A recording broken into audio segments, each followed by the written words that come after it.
नमस्कार, power trade में आपका स्वागत है। आपके साथ मैं हूं मानसी दवे और मेरे साथ मेरे दोनों सहयोगी आशीषा अध्वर्यु और दिल्ली स्टूडियो से अभिषेक सत्यव्रतम भी मौजूद हैं। बुधवार की सुबह और इजराइल ईरान के बीच जो सीज फायर की अनाउंसमेंट हुई उसके बाद विदेशी बाजार के संकेत तो मजबूत है। भारतीय बाजार में भी कल बुल्स का करंट दिखा जरूर, लेकिन लास्ट 2 आवर्स ऑफ ट्रेड में मुनाफा वसूली। लेकिन आज सुबह जो संकेत आ रहे हैं उससे क्या भारतीय बाजार को बूस्टअप मिलेगा, इन्हीं सारी चीजों पर रहेगी नजर। पावर ट्रेड की शुरुआत करते हैं और शुरुआत सीधा कैनरा बैंक न्यूज हेडलाइंस के साथ। ईरान इजराइल में सीज फायर और क्रूड में गिरावट से दौड़े अमेरिकी बाजार। डाउ 500 अंक उछला, नैस्डैक और S&P भी 1 से 1.5% मजबूत, लेकिन डाउ फ्यूचर्स में सपाट कारोबार। एशियाई बाजारों से अच्छे संकेत। गिफ्ट निफ्टी 100 अंक चढ़कर 25,150 के ऊपर। निके में करीब 100 अंकों की तेजी। हांगकांग, चीन और कोरिया के बाजारों में भी तेजी। उतार चढ़ाव के बीच कच्चा तेल करीब 2% फिसल कर $68 के पास। कॉमिक्स पर गोल्ड हल्की तेजी के साथ $3,338 और चांदी $36 के पास। घरेलू बाजार में सोना $2,500 फिसल कर $97,000 के नीचे। FIIs की लगातार दूसरे दिन बिकवाली। कल कैश में 5,300 करोड़ रुपए के शेयर बेचे। DIIs की लगातार दूसरे दिन खरीदारी। कल कैश में 5,200 करोड़ रुपए के शेयर खरीदे। वोडाफोन आइडिया ने AGR बकाये में राहत की खबरों पर दी सफाई। कहा 84,000 करोड़ रुपए के रिलीफ पर सरकार से नहीं हुई कोई बात। EPFO खाता धारकों के लिए अच्छी खबर। अब ऑटोमेटिक सेटलमेंट के जरिए निकाल सकेंगे 5 लाख रुपए। पहले 1 लाख रुपए थी लिमिट। ग्लोब सिविल प्रोजेक्ट्स का IPO पहले दिन करीब 7 गुना भरा। प्राइस बैंड 67 से $71 प्रति शेयर। मार्केट एक्सपर्ट शरण लेलानी की अवॉइड की राय। 3 नए SME IPOs। Icon Facilitators, Abram Food, Shri Hare Krishna Sponge Iron का आज दूसरा दिन। मार्केट एक्सपर्ट तपन दोषी की तीनों ही SME IPOs में अवॉइड की राय। लीड्स टेस्ट में इंग्लैंड ने भारत को 5 विकेट से हराया। 5 मैचेस की सीरीज में 1-0 से आगे इंग्लैंड। 2 जुलाई से बर्मिंघम में अगला मुकाबला। नीरज चोपड़ा ने रचा इतिहास। ऑस्ट्रावा गोल्डन स्पाइक इवेंट में 85.3 मीटर जैवलिन थ्रोअर जीता गोल्ड मेडल। 4 दिन पहले ही पेरिस डायमंड लीग में भी जीता था गोल्ड। बॉलीवुड की ब्लॉकबस्टर शोले ने पूरे किए 50 साल। इस मौके पर देखिए शोले का शेयर बाजार से अनोखा कनेक्शन। स्पेशल शो कमाई के शोले आज दोपहर 12:30 बजे।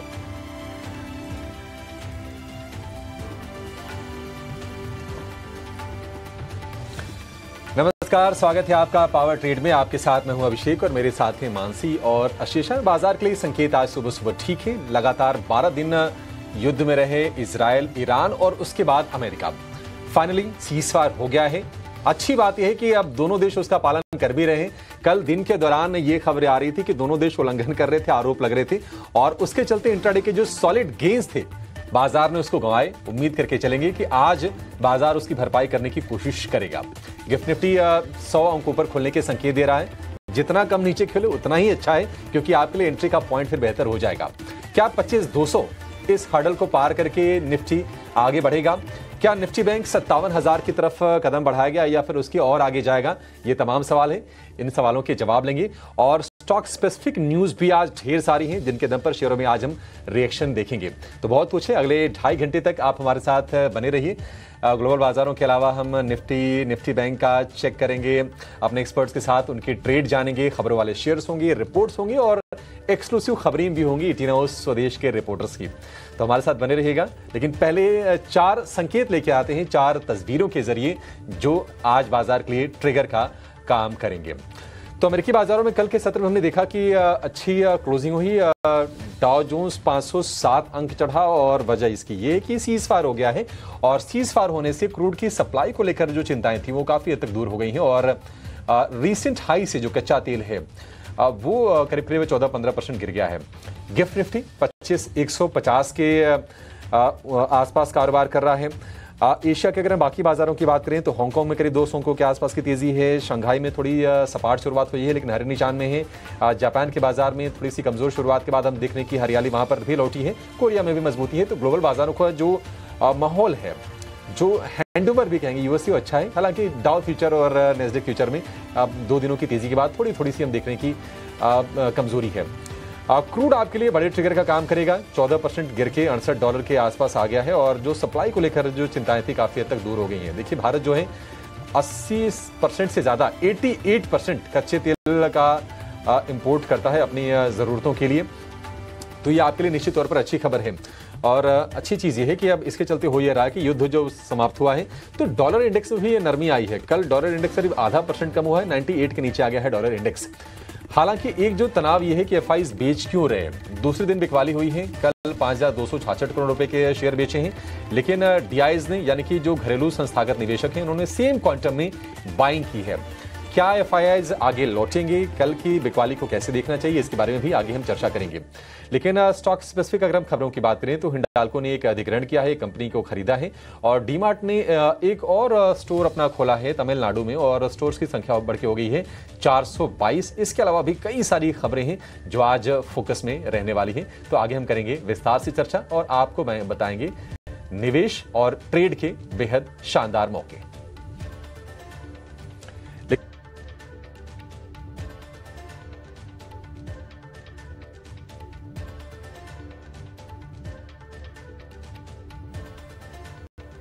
तो ये 4 बड़े ट्रिगर्स जहां पर आपको अपनी नज़र रखनी चाहिए, लेकिन इसके अलावा ग्लोबल बाजारों से संकेत अभी हम बता रहे थे काफ़ी पॉजिटिव है।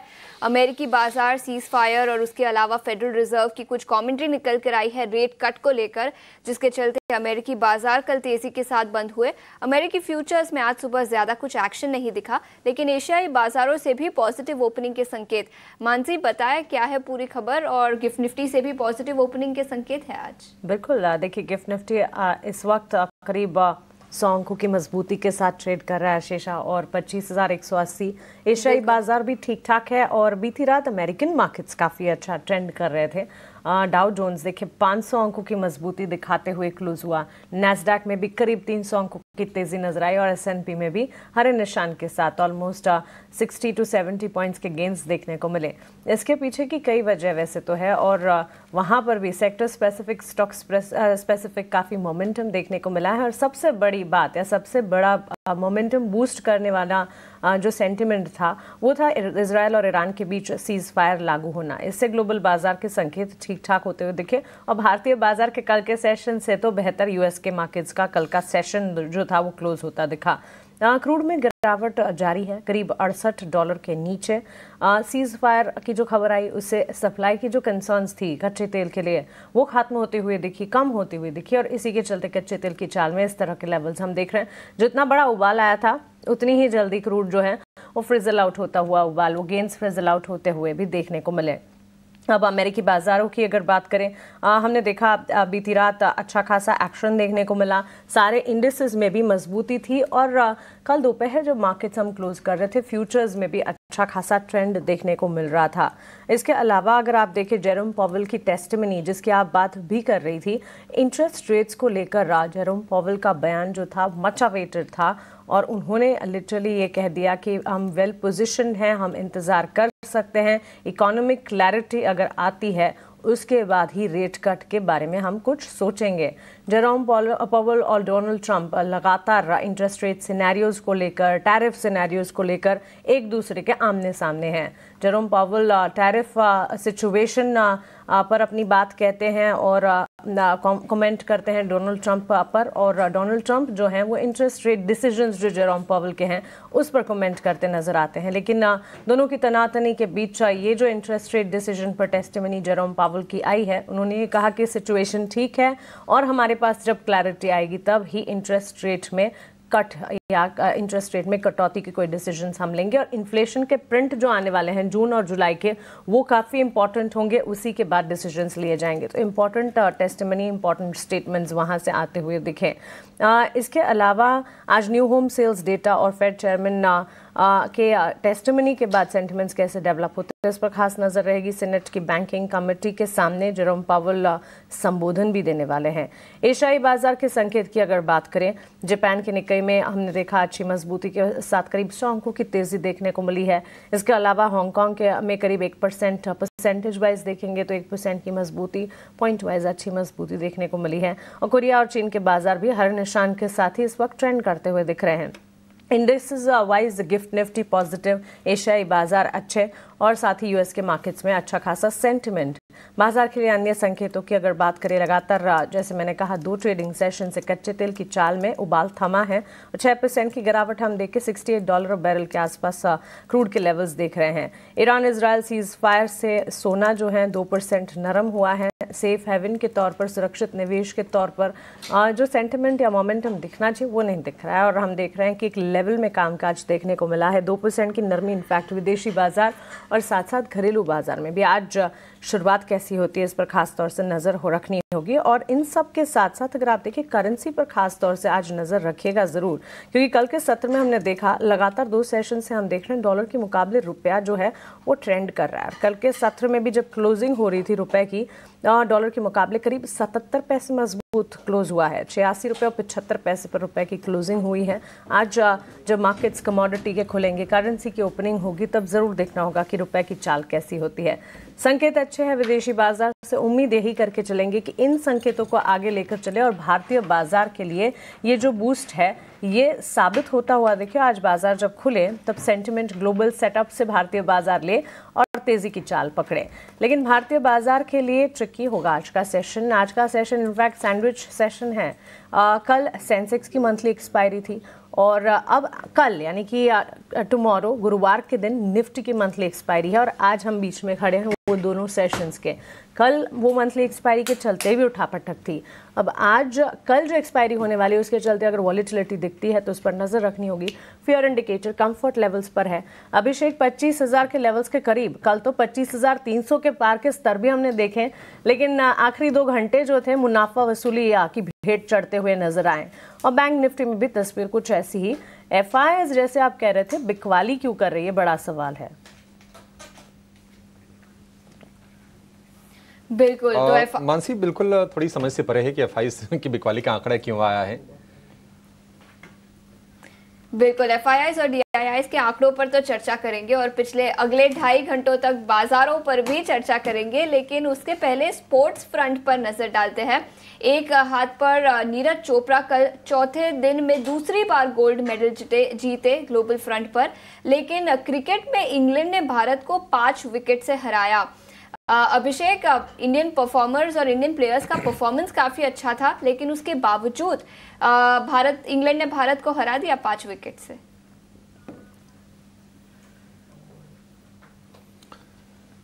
आशीषा, बहुत ही पुरानी कहावत थी कि कैचेस विन मैचेस। तो ये कैचेस भारतीय टीम ने जो छोड़े वो भारी पड़ गए और कल मैंने कहा था कि ये 371 रन का जो टारगेट था ना, ये ज़्यादा नहीं था, थोड़े कम रह गए। 100 रन और होते तो शायद थोड़ा फर्क पड़ जाता, अदरवाइज थोड़े कम तो थे ये। और देखिए 148 साल के क्रिकेट के इतिहास में ऐसा पहली बार हुआ है कि कोई टीम, किसी टीम के 5 बल्लेबाजों ने शतक लगाया हो और वो टीम हार गई हो।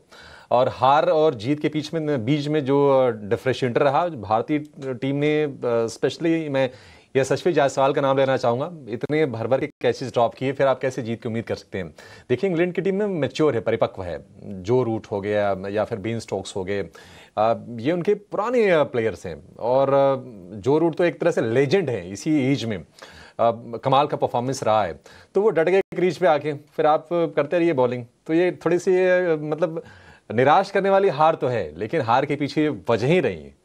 दूसरे एंगल से आप देखेंगे तो ठीक है, सीरीज की आपने शुरुआत की है, पहला टेस्ट था, एक अलग कंडीशंस थी, आप वहां पर गए हैं, आपके 5 बैट्समैन ने जज्बा दिखाया है, सेंचुरी मारी है, लेकिन ये हार थोड़ी चुभेगी क्योंकि हम बहुत ही डोमिनेंट पोजीशन में थे और वहां से फिर कैचेज छूटने के चलते ये कह सकते हैं कि जीत हमारे हाथों से फिसली है। 5 विकेट से इंग्लैंड ने हराया है।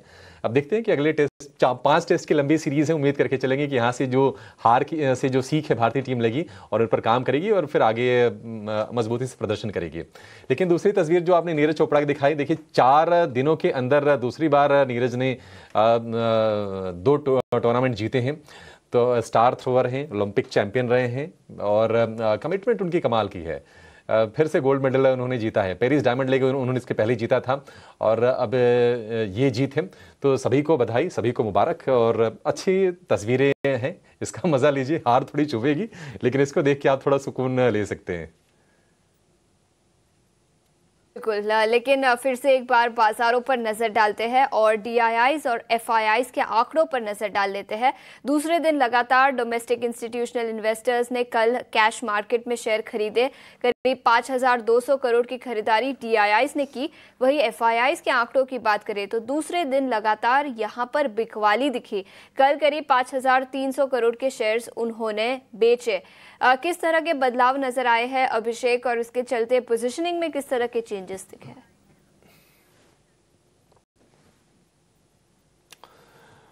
आशीषा, लगातार दूसरे सत्र में बिकवाली हुई है और कल की बिकवाली थोड़ी ज्यादा थी। मतलब इतनी उम्मीद थी नहीं कि FIs 5,000 करोड़ रुपए से ज्यादा की नेट सेलिंग करेंगे। और कल की सेलिंग के साथ एक टेंशन ये भी है कि पिछले 3 महीने से नेट FIs की बाइंग हो रही थी कैश सेगमेंट में। हालांकि छोटी छोटी बाइंग थी लेकिन अब नेट सेलर हो गए हैं जून के महीने में -3,000 करोड़ के, -3,000 करोड़ के।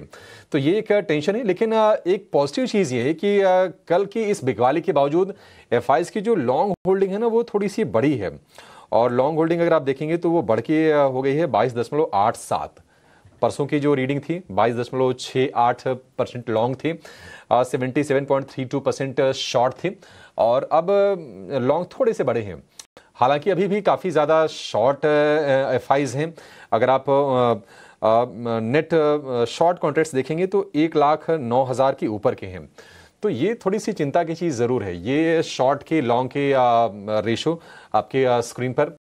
उम्मीद करके चलेंगे कि यहाँ से चीज़ें अगर बेहतर होती हैं तो फिर FIs का रुझान भारत में लौटेगा। लेकिन थोड़ी सी समझ से परे है।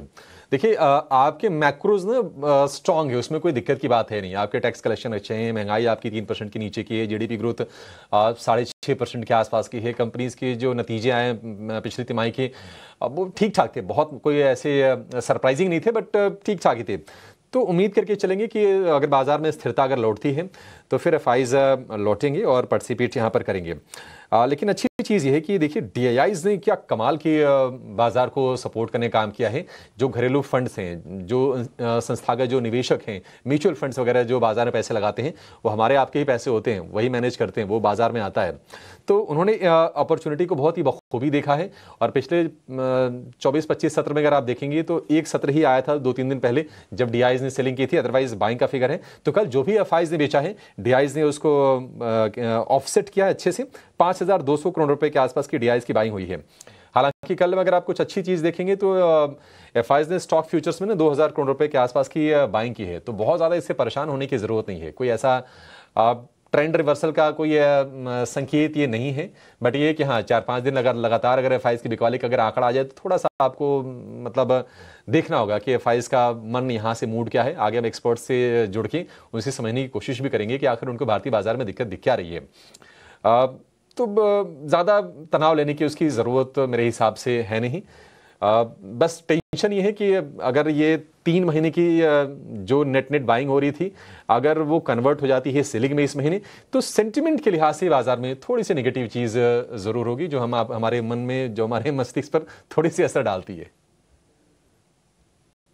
ये तो FIs और DIIs के आंकड़े और FIs की सेलिंग के सामने DIIs का लगातार बाजार को सपोर्ट करना भारतीय बाजार के लिए काफ़ी बेहतर। लेकिन चलिए FIs DIIs की पोजिशनिंग पर तो हमारी लगातार नज़र है ही। भारतीय बाजार में कल निफ्टी में हमने देखा दिन भर मजबूती दिखने के बाद 25,000 के लेवल्स के नज़दीक ही क्लोज हुए। एक समय था जब 25,300 के पार भी लेवल्स नज़र आए। बुल्स का करंट काफ़ी अच्छा था लेकिन last 2 hours of trade profit booking देखने को मिली। ऊपरी स्तरों से मुनाफा वसूली का दौर। अभिषेक 24,800 25,300 एक दायरा तय हो चुका है और इसी दायरे में कामकाज करता हुआ निफ्टी अब आज देखना ये होगा कि 25,200 के लेवल्स अगर दिखते हैं उसके ऊपर क्या वापस से 25,300 के स्तर नजर आते हैं?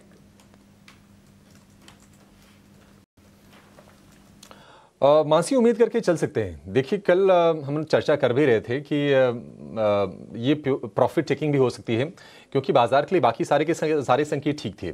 ये इंट्राडे में प्रॉफिट टेकिंग कब आई? ये आई करीब 1 बजे के आसपास, और ठीक उसके पहले खबर ये आई थी कि ईरान ने सीज फायर को नहीं माना है और इजराइल के ऊपर हमला किया है। उसके बाद IDF जो वहाँ का जो रक्षा विभाग है इजराइल का, उन्होंने भी कहा था कि आप रिटेलिएट कीजिए। तो लगा कि शायद एस्केलेशन फिर से बढ़ जाएंगे, फिर बाद में चीज़ें नॉर्मल हो गई। अच्छा, ऑलरेडी आप देखिए बाजार को, तो बाजार ने थोड़ी मैच्योरिटी दिखाई है। हाल फिलहाल अगर आप 5-6 दिन देखेंगे तो बाजार ने युद्ध को पूरी तरह से डिस्काउंट करने का काम भी किया है। और हमने कहा भी था जब ये अमेरिका इस जंग में कूदा, तो हमने कहा था कि ये हो सकता है कि अब ये लास्ट स्टेज में हो, क्योंकि यहाँ से इस चीज़ का हैंगओवर भी खत्म होगा और बाजार फिर आगे चलेंगे। तो 24,700-800 की रेंज से निकल के निफ्टी ने देखा कि कल 25,300 भी पहुंचा, इंट्राडे में वो डिप आया। तो उम्मीद करके चलेंगे कि कल की जो नुकसान की जो भरपाई है आज बाजार करते हुए दिखेंगे। एक छोटा सा हर्डल हम कल भी बात कर रहे थे कि 25,200 को क्रॉस करके उसके ऊपर बंद होना बाजार के लिए जरूरी है। अगर उसके ऊपर बंद हो जाता है और 25,200 से 300 की रेंज को अगर निफ्टी पार कर लेता है, तो आप मान के चलिए 25,500 तक को ऐसी कोई दिक्कत लग नहीं रही है। वैसे भी हमने देखा था कि युद्ध जब शुरुआत हुई 12 या 13 जून को, तो उसके पहले हमने 25,200 के लेवल देखे थे इंट्राडे में निफ्टी पर। तो ऑलरेडी वहां तक हम पहुंच तो गए हैं। अब यहां से कितना चलेंगे, अब इस पे आगे डिबेट होगा। इसके लिए बहुत सारे फैक्टर्स होंगे। फैक्टर्स क्या होंगे? देखिए, आपके डोमेस्टिक जो मैक्रोज है ना, क्यूज हैं, वो स्ट्रांग है, उसमें कोई दिक्कत वाली बात है नहीं। लेकिन क्या चाल एक तरफा होगी? शायद नहीं। थोड़े रुक रुक के होस्ता बाजार चलते हुए दिखाई देंगे। जो लोअर लेवल पर हैं वो थोड़े से होस्ता प्रॉफिट टेकिंग भी करें। कल एक्सपायरी का सत्र भी होगा। यहां से अगर हम कुछ संकेतों की अगर बात करें मानसी, तो अब देखिए, अगर ये ईरान और इजराइल अगर सीज फायर का पालन करते हैं तो निश्चित तौर पर आप स्थिरता की उम्मीद कीजिए। अब यहां से ये युद्ध खत्म होने के चलते बहुत तेजी होगी, बहुत बड़ी तेजी तुरंत उम्मीद करके चलनी नहीं चाहिए। उसके रीजन क्या है कि 2 हफ्ते बाद बाजार का जो फोकस शिफ्ट हो जाएगा घरेलू अर्निंग्स पर। पहली तिमाही के नतीजे आएंगे, देखते हैं कि नतीजे किस तरह के आते हैं। ये बीच में टैरिफ वाला पूरा मसला भी रहा है, तो उसके चलते हो सकता थोड़ा सा इम्पैक्ट आया उसका। दूसरी चीज़ ये है कि 9 जुलाई को रेसिप्रोकल टैरिफ की मियाद खत्म हो रही है। भारत और अमेरिका के डेलीगेशंस के बीच में ट्रेड को लेकर टॉक्स चल रहे हैं। अगर वो कंस्ट्रक्टिव होते हैं, पॉजिटिव होते हैं, तब तो ठीक है। अदरवाइज फिर से हो सकता है कि बैक टू स्क्वायर होते हुए नजर आएंगे और ये तनाव फिर से ग्लोबल बाजारों को भी ग्रिप करता हुआ नजर आएगा।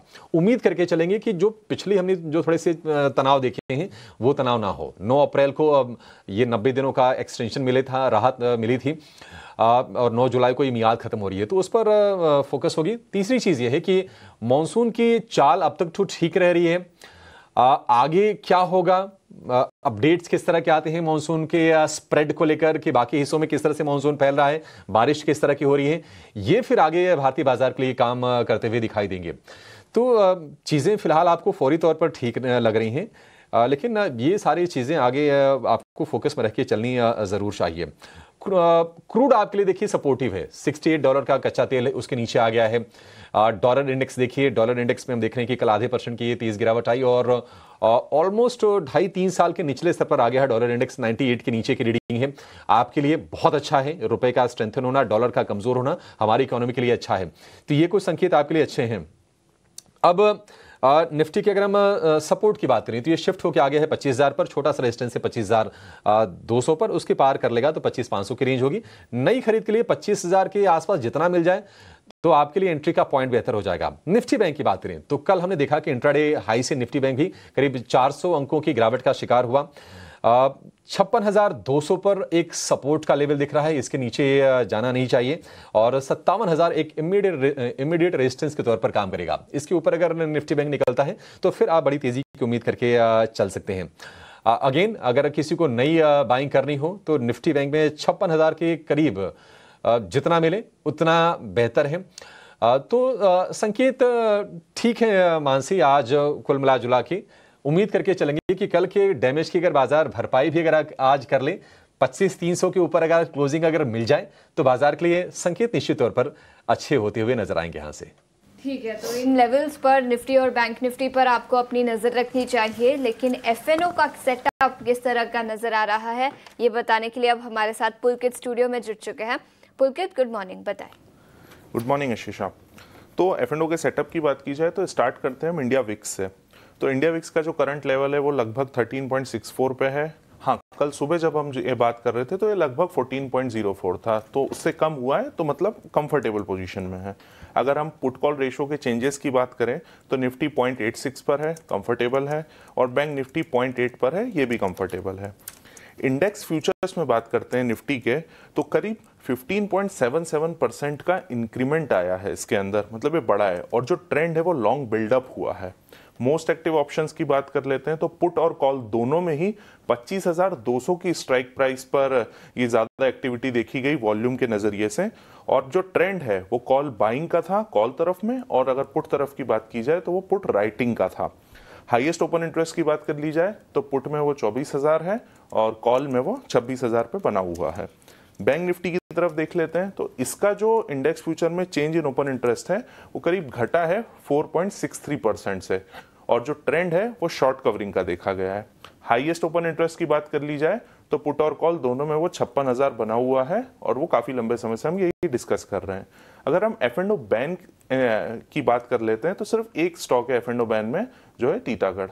तो आशीषा जी, ये था एफ&ओ के बारे में कि कैसा क्या सेटअप रहा, और अब आज देखेंगे किस तरह की पोजीशन बनती है। ओके, तो चलिए ये पूरा का पूरा एफएनओ की पोजीशनिंग, निफ्टी बैंक निफ्टी का सेटअप, स्ट्रैटेजी आज के लिए क्या होनी चाहिए, और विदेशी बाजार के संकेत आपके लिए। इंडिया विक्स फेयर इंडिकेटर जो है कंफर्ट लेवल्स पर है, और वो कंफर्ट लेवल्स पर रहे ये भी बेहद ज़रूरी है, और इंडिया विक्स के साथ साथ पीसीआर के लेवल्स पर भी नज़र होनी चाहिए। और क्लियरली पीसीआर की भी अगर बात करें 0.7 से 1 के लेवल्स के आसपास अगर ये है, ये रहना बेहद ज़रूरी है, तब बुलिश सेंटिमेंट 0.7 के नीचे अगर ये जाता है तो फिर बेरिश सेंटिमेंट और ज़्यादा हावी होते हुए नजर आएंगे। कल 0.8 के लेवल्स पीसीआर में नजर आए थे। लेकिन चलिए, ये हो गए सेटअप की बात, और इंडेक्स वाइज आज की क्या स्ट्रैटेजी हो, एक्सपर्ट्स जब जुड़ेंगे उनसे उनकी कॉल्स भी जानेंगे। लेकिन हमारे सहयोगी रविंदर हमारे साथ जुड़ गए हैं खबरों के दम पर, जो स्टॉक एक्सचेंजेस पर कल ट्रेंड कर रहे थे वो बताने के लिए। रविंदर, गुड मॉर्निंग, बताएं। मॉर्निंग। तो सबसे पहले हम शुरुआत करेंगे हिंडाल्को से, जहां पर कंपनी ने अनाउंस किया है कि उनकी जो होल्ली ओन सब्सिडरी है आदित्य होल्डिंग, उसके जरिए जो है कंपनी 100% इक्विटी स्टेक जो है एक्वायर करने वाली है यूएस बेस्ड एल्यूकेम कंपनीज में, और इसका जो इस एक्विजिशन का जो कॉस्ट होगा वो $25 मिलियन का होगा, जिसके चलते हिंडाल्को में जो आज एक्शन देखने को मिल सकता है। अगला जो है वोडाफोन ऐड है, जहाँ पर कल जो न्यूज़ आ रही थी 84,000 करोड़ ADI ड्यूस रिलीफ को लेकर, उसमें वोडाफोन ऐड के कंपनी ने जो है क्लैरिफिकेशन दिया है, जहाँ पे उन्होंने कहा है कि कंपनी को ऐसा कोई नोटिफिकेशन जो है गवर्नमेंट की तरफ से नहीं मिला है। अगला जो है ऑरोबिंदो फार्मा, जहाँ पर कंपनी की जो होली ओन सब्सिडरी है क्यूराटेक बायोलॉजिक्स के, वहाँ पे उसने जो है उसको जो है मार्केटिंग ऑथराइजेशन मिला है यूके MHRA से फॉर ड्यूरोपैक ड्रग के लिए, जो कि कैंसर के लिए यूज़ होती है। अगला जो है एवेन्यू सुपरमार्ट, जहाँ पर एवेन्यू सुपरमार्ट ने जो है यहाँ पे एक नया स्टोर ओपन किया है तिरुवल्लुवर तमिलनाडु में, और इसी के साथ साथ कंपनी का जो टोटल स्टोर हो जाता है, स्टोर काउंट है वो 422 पर आ जाता है। यहाँ पर हाल ही में याद रखें कंपनी ने जो है एक नया स्टोर यूपी में भी ओपन किया था, जिसके चलते स्टॉक्स में जो है अच्छी खासी तेज़ी देखने को मिली थी। इसी के साथ साथ आज भी कंपनी ने अनाउंस किया है कि उन्होंने एक और नया स्टोर जो है तमिलनाडु में ओपन किया है। अगला जो है राइट्स, जहाँ पर राइट्स को जो है 29 करोड़ का ऑर्डर मिला है गुजरात अर्बन डेवलपमेंट कंपनी से TPI सर्विसेज के लिए। इसी के साथ साथ सन फार्मा भी आज फोकस में हो सकता है, जहाँ पर सन फार्मा ने अनाउंस किया है कि उनकी जो यूरोपियन बायोटेक पार्टनर है फिलोजेन, उन्होंने पहले जो है निडलेगी के जो एक निडलेगी ड्रग जो कि स्किन कैंसर ट्रीटमेंट थेरेपी में यूज़ होती है, उसके लिए उन्होंने जो है यूरोपियन मेडिसिन एजेंसी में जो है मार्केटिंग ऑथराइजेशन के लिए जो है एप्लीकेशन दिया था, लेकिन अब उन्होंने जो है इस एप्लीकेशन को विड्रॉ कर दिया है, जिसके चलते सन फार्मा में जो है एक्शन देखने को मिल सकता है। अगला जो है भारत इलेक्ट्रॉनिक, जहाँ पर भारत इलेक्ट्रॉनिक ने जो है एक MOU साइन किया है VVDN टेक्नोलॉजी से, जिससे कि कंपनी जो डेवलप और मैन्युफैक्चर करने वाली है इंडिजिनस टेक इन वाईफाई, 5G रडार, नेवल और रेल सिस्टम, और ये जो है सपोर्ट करेगा मेक इन इंडिया और डिफेंस इलेक्ट्रॉनिक गोल्स को, और ये बूस्ट करेगा डोमेस्टिक डिफेंस और इलेक्ट्रॉनिक मैन्युफैक्चरिंग को। आखिर में आज एविएशन सेक्टर भी फोकस में रह सकता है, जहाँ पर जो है मई मंथ का जो एविएशन डेटा आया है, जिसमें इंडिगो का जो मार्केट शेयर है वो 64.1% जो अप्रैल में था उससे बढ़कर 64.6% पर देखने को मिला मई मंथ में, जिसके चलते इंडिगो भी जो आज फोकस में रह सकता है। स्टॉक्स जो खबरों के दम पर आज के सत्र में फोकस में रहेंगे, इन सभी स्टॉक्स पर एक करके एक विस्तार में चर्चा करेंगे। कई सारे फंडामेंटल और टेक्निकल एक्सपर्ट्स हमारे साथ जुड़ेंगे। एक छोटे से ब्रेक के बाद बने रहिए हमारे साथ।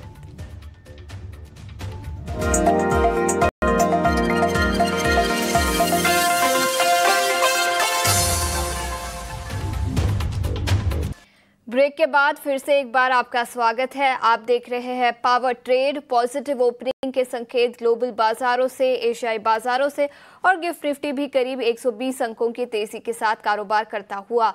लेकिन ट्रेडिंग के लिहाज से आपको क्या करना चाहिए, ये बताने के लिए कई सारे दिग्गज मेहमान हमारे साथ ऑलरेडी जुड़ चुके हैं। कई सारे और मेहमान जुड़ेंगे अगले कुछ मिनटों में, लेकिन राहुल शाह अब हमारे साथ जुड़े हुए हैं। राहुल सर, गुड मॉर्निंग और शुक्रिया समय निकाल कर ईटी नाउ स्वदेश पर जुड़ने के लिए। सबसे पहले इंडेक्स लेवल पर ही बताएं, कल second half of the day में रिकवरी, मुनाफा वसूली दिखी, लेकिन उसके बाद आज के सत्र के लिए किस तरह की रणनीति होगी निफ्टी और बैंक निफ्टी पर? हाय, गुड मॉर्निंग। आई थिंक जिस तरह से हमने देखा है कि मार्केट्स में लास्ट 7-8 दिन में काफी सारी वॉलेटिलिटी रही, और वॉर का कल जैसे ही हमने देखा कि जिस तरह से हमने सीज फायर की बात हुई, तो मेरे ख्याल से मार्केट्स ने थम्स अप तो दे दिया। ग्लोबल मार्केट्स भी अच्छे खासे बढ़े, अपने थोड़े ऑब्वियसली सेंसेक्स एक्सपायरी के कारण थोड़ा वॉलेटिलिटी रहा, पर जिस तरह से बाजार का सेटअप है तो स्टॉक स्पेसिफिक चलते रहेंगे। मैक्रोस काफी पॉजिटिव है, और मेरे ख्याल से financials which is leading the rally. हमने देखा है कि लास्ट 3 महीने से लगातार फाइनेंशियल्स आउट परफॉर्म करते हैं। तो first it started with private banks and now it's followed with all the financial services as well. तो मुझे लग रहा है कि निफ्टी पर्सपेक्टिव ऑब्वियसली 25,600 to 700 की रेंज नियर टर्म में आना चाहिए, जिस तरह से सेटअप दिख रहा है। और बैंक निफ्टी भी मुझे लगता है कि 57,500 तक का लेवल हमको दिखना चाहिए बैंक निफ्टी के अंदर। तो कोई ये लेवल्स निफ्टी और बैंक निफ्टी पर जहां पर आपको अपनी नजर रखनी चाहिए, लेकिन स्टॉक स्पेसिफिक आइडियाज कोई होंगे राहुल जहां पर खरीदारी के मौके बनेंगे इस लेवल्स पर, और कोई और स्टॉक स्पेसिफिक या सेक्टर्स जहां पर आपको लगता है कि अब तेजी का मोमेंटम बढ़ता हुआ नजर आएगा? सो आई थिंक एक जो मैंने बताया आपको, clear winner obviously financial services रहे और फाइनेंशियल्स रहे हैं, तो private banks followed by NBFCs रहे हैं। तो मेरे ख्याल से प्राइवेट बैंक्स के अंदर मेरे ख्याल से small mid size private banks मेरे ख्याल से आप मुंह दे सकते हैं। तो मेरे ख्याल से उसमें से मुझे लगता है कि RBL bank stock is again done nothing since last 3-4 सालों में कुछ हुआ नहीं है। स्टॉक के अंदर वैल्यूएशन काफी सस्ता है compare to other private banks trading at, और जिस तरह से रिटेल क्रेडिट की बात करें तो मेरे ख्याल से काफी स्ट्रॉन्ग आते हुए देखने को मिला, और जिस तरह से पॉलिसीज पर्सपेक्टिव भी हम देखें तो मेरे ख्याल से काफी strong in terms of RBI policies. तो मुझे लगता है कि RBL bank in terms of risk versus reward काफी सस्ता है, 1 टाइम बुक पे ट्रेड हो रहा है, और ग्रोथ की बात कर रहा है 15% ग्रोथ होता रहेगा balance sheet size for next 2 years। तो लगता है risk versus reward RBL bank में फेवरेबल रहेगा। Second I think NBFC space जो डायरेक्टली आप देखोगे तो जब भी रेट कट होता है तो मेरे ख्याल से डायरेक्ट बेनिफिशियरी तुरंत देखने को मिलता है NBFCs के अंदर।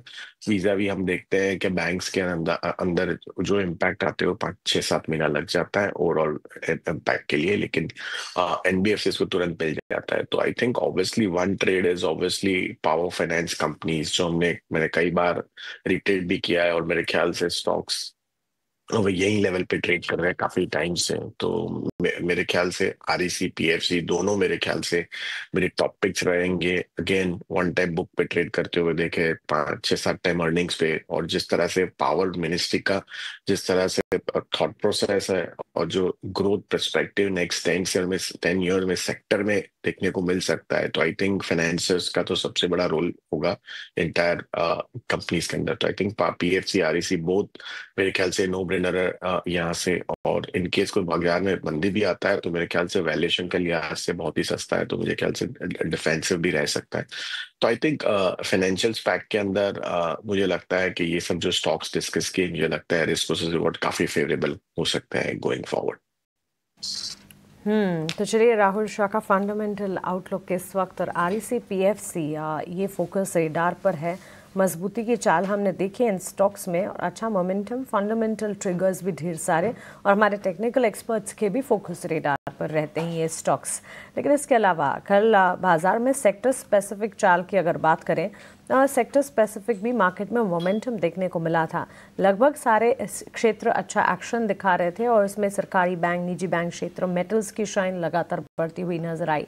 आईटी सेक्टर में मोमेंटम था ज़रूर, लेकिन आईटी सेक्टर के लिए सवाल बड़ा अब ये है कि benchmark IT company in comparison to mid cap IT company कौन सी अच्छी है, कौन सी बेहतर है।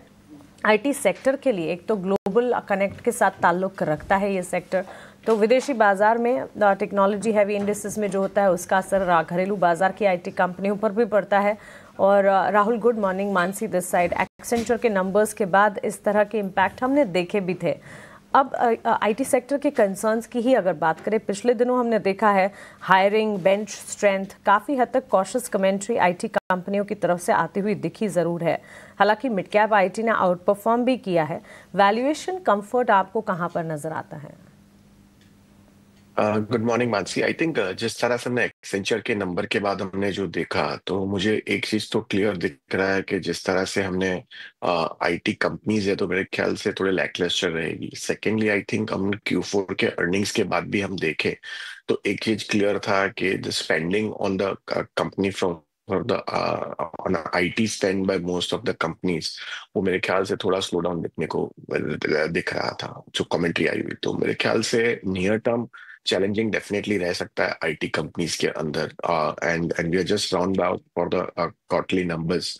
मेरे ख्याल से जून एंड होते हुए मेरे ख्याल से जुलाई में again we will see the quarterly numbers. तो again if I see the valuation perspective, तो मिड कैप आईटी कंपनीज के अंदर वैल्यूएशन थोड़े बढ़कर आए, लेकिन मेरे ख्याल से वहां पे अभी भी विजिबिलिटी ऑफ अर्निंग्स की और ग्रोथ दिख रहा है। तो मेरे ख्याल से मिड कैप आईटी कंपनीज का मेरे ख्याल से आउट परफॉर्म कर सकते हैं। जैसे कोफोर्ज हमारा टॉप पिक है, तो कोफोर्ज यहाँ से अभी भी आउट परफॉर्म कर सकता है। परसिस्टेंस हमारा टॉप पिक है, one of the top pick, तो वो आउट परफॉर्म कर सकता है। और लार्ज कैप आईटी कंपनीज के अंदर हम देखें तो मेरे ख्याल से कंफर्ट लेवल भी काफी देखने को मिल सकता है because of the valuation perspective. तो वहां पे हमें लग रहा है कि Infosys and Tech Mahindra can do much better in terms of valuations जो दिख रही है यहाँ पे।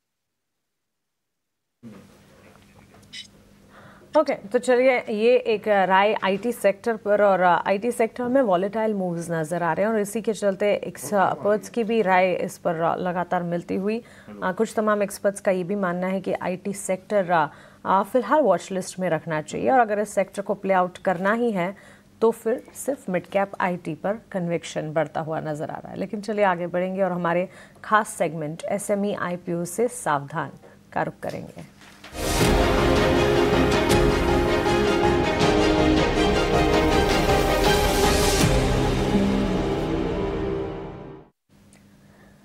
एसएमई आईपीओ से सावधान में हम आपको लगातार आगाह करते हैं और करते आ रहे हैं। हमारा मकसद आपको उन एसएमई आईपीओ से सावधान करने का है जिसमें आपके पैसे डूब सकते हैं।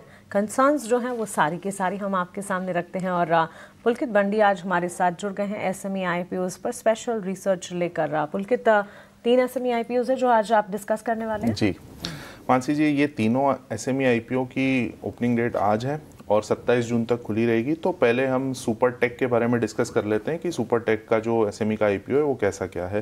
तो ये टोटल साइज इशू इनका करीब 30 करोड़ के लगभग है और इसमें अगर हम कंसर्न्स की बात करें तो कंपनी में सबसे पहले तो ये सीरियस क्रिमिनल कंप्लेंट फेस कर रहे हैं जो commission of air quality management की तरफ से है, और इसकी जो नेक्स्ट हियरिंग है वो सितंबर 25 में है। इनका टोटल डेट लगभग 1.22 करोड़ का है, तो डेट टू इक्विटी रेशो भी काफ़ी हाई है, लगभग 0.73 का है। और इनकी जो सुपरटेक है वो जो अपनी सोर्सिंग करता है ईवी कंपोनेंट, बैटरीज वगैरह की, ये थर्ड पार्टी सप्लायर से करता है, तो सप्लाई डिसरप्शन या फिर जो क्वालिटी में बदलाव ये कभी भी कुछ भी हो सकता है, तो ये भी एक सबसे बड़ी कंसर्न है। और सबसे मोस्ट इंपॉर्टेंट, इनका ट्रेडमार्क खुद पेंडिंग है सुपरटेक का। अगर हम दूसरे आईपीओ की बात करें तो वो है सनटेक इंफ्रा सॉल्यूशन। तो सनटेक इंफ्रा सॉल्यूशन का जो टोटल इशू साइज है वो लगभग 44.5 करोड़ का है, और इसका जो मर्चेंट बैंकर है वो GYR capital advisor private limited है। अगर हम इनकी कंसर्न्स की बात करें तो इनके जो प्रमोटर हैं गौरव गुप्ता जी और जो कंपनी इटसेल्फ, इनके खिलाफ काफ़ी सारी क्रिमिनल कंप्लेंट्स चल रही हैं, और labour act, contract labour act और CRPC के अकॉर्डिंग के अनुसार। उसके बाद अगर हम टॉप 5 क्लाइंट्स की बात करें तो ये खाली टॉप 5 क्लाइंट मिलकर इनका 79.52% रेवेन्यू देते हैं। ये अपने आप में एक बहुत चिंता का विषय है। अगर सबसे बड़ी कंसर्न की बात करते हैं तो मेजरली ये लोग ना टेंडर बेस पे डिपेंडेंट हैं, और वो भी पब्लिक सेक्टर और गवर्नमेंट लिंकेज जो टेंडर्स होते हैं, लाइक L&T के कभी कभी आते हैं, NBCC हो गया, इरकॉन हो गया वगैरह, तो यहाँ पे थोड़ा सा पैसा लेट आने की संभावना रहती है, तो ये डिले हो सकता है इन लोगों के अकाउंट रिसीवेबल्स में। अगर हम लास्ट आईपीओ की बात करें रामा टेलीकॉम, तो इसका इशू साइज लगभग 25 करोड़ का है, और जो इनकी सबसे बड़ी कंसर्न है वो ये है कि इनके जो टॉप 10 कस्टमर है वो 94% रेवेन्यू देते हैं। मतलब एक भी कस्टमर अगर इधर उधर हुआ तो यहाँ पे प्रॉब्लम आ सकती है। जो इनका डेट है वो लगभग 5 करोड़ का है, और जो मेजरली इनका काम है वो गवर्नमेंट वगैरह के साथ है, तो गवर्नमेंट का पैसा थोड़ा आने में टाइम लगता है। तो अब डेट 5 करोड़ का, गवर्नमेंट का पैसा लेट आएगा तो इन लोगों के वर्किंग कैपिटल में प्रॉब्लम हो सकती है, और वही प्रॉब्लम हमें दिख भी रही है, क्योंकि ये जो 25 करोड़ लगभग रेस कर रहे हैं उसमें से जो 14 करोड़ है वो 14 करोड़ लगभग इनका वर्किंग कैपिटल में जा रहा है, जो कि लगभग 54% होता है टोटल इस आईपीओ के साइज का। और इंटेंस कंपटीशन ऑलरेडी है जो लार्ज प्लेयर्स हैं उससे, जो स्टरलाइट टेक हुआ या HFCL हुआ, ये सारे मिलके इनको काफ़ी बड़ा कंपटीशन दे सकते हैं। तो ये थी मानसी जी तीनों आईपीओ के ऊपर क्या क्या कंसर्न्स है और उनके साइज के बारे में।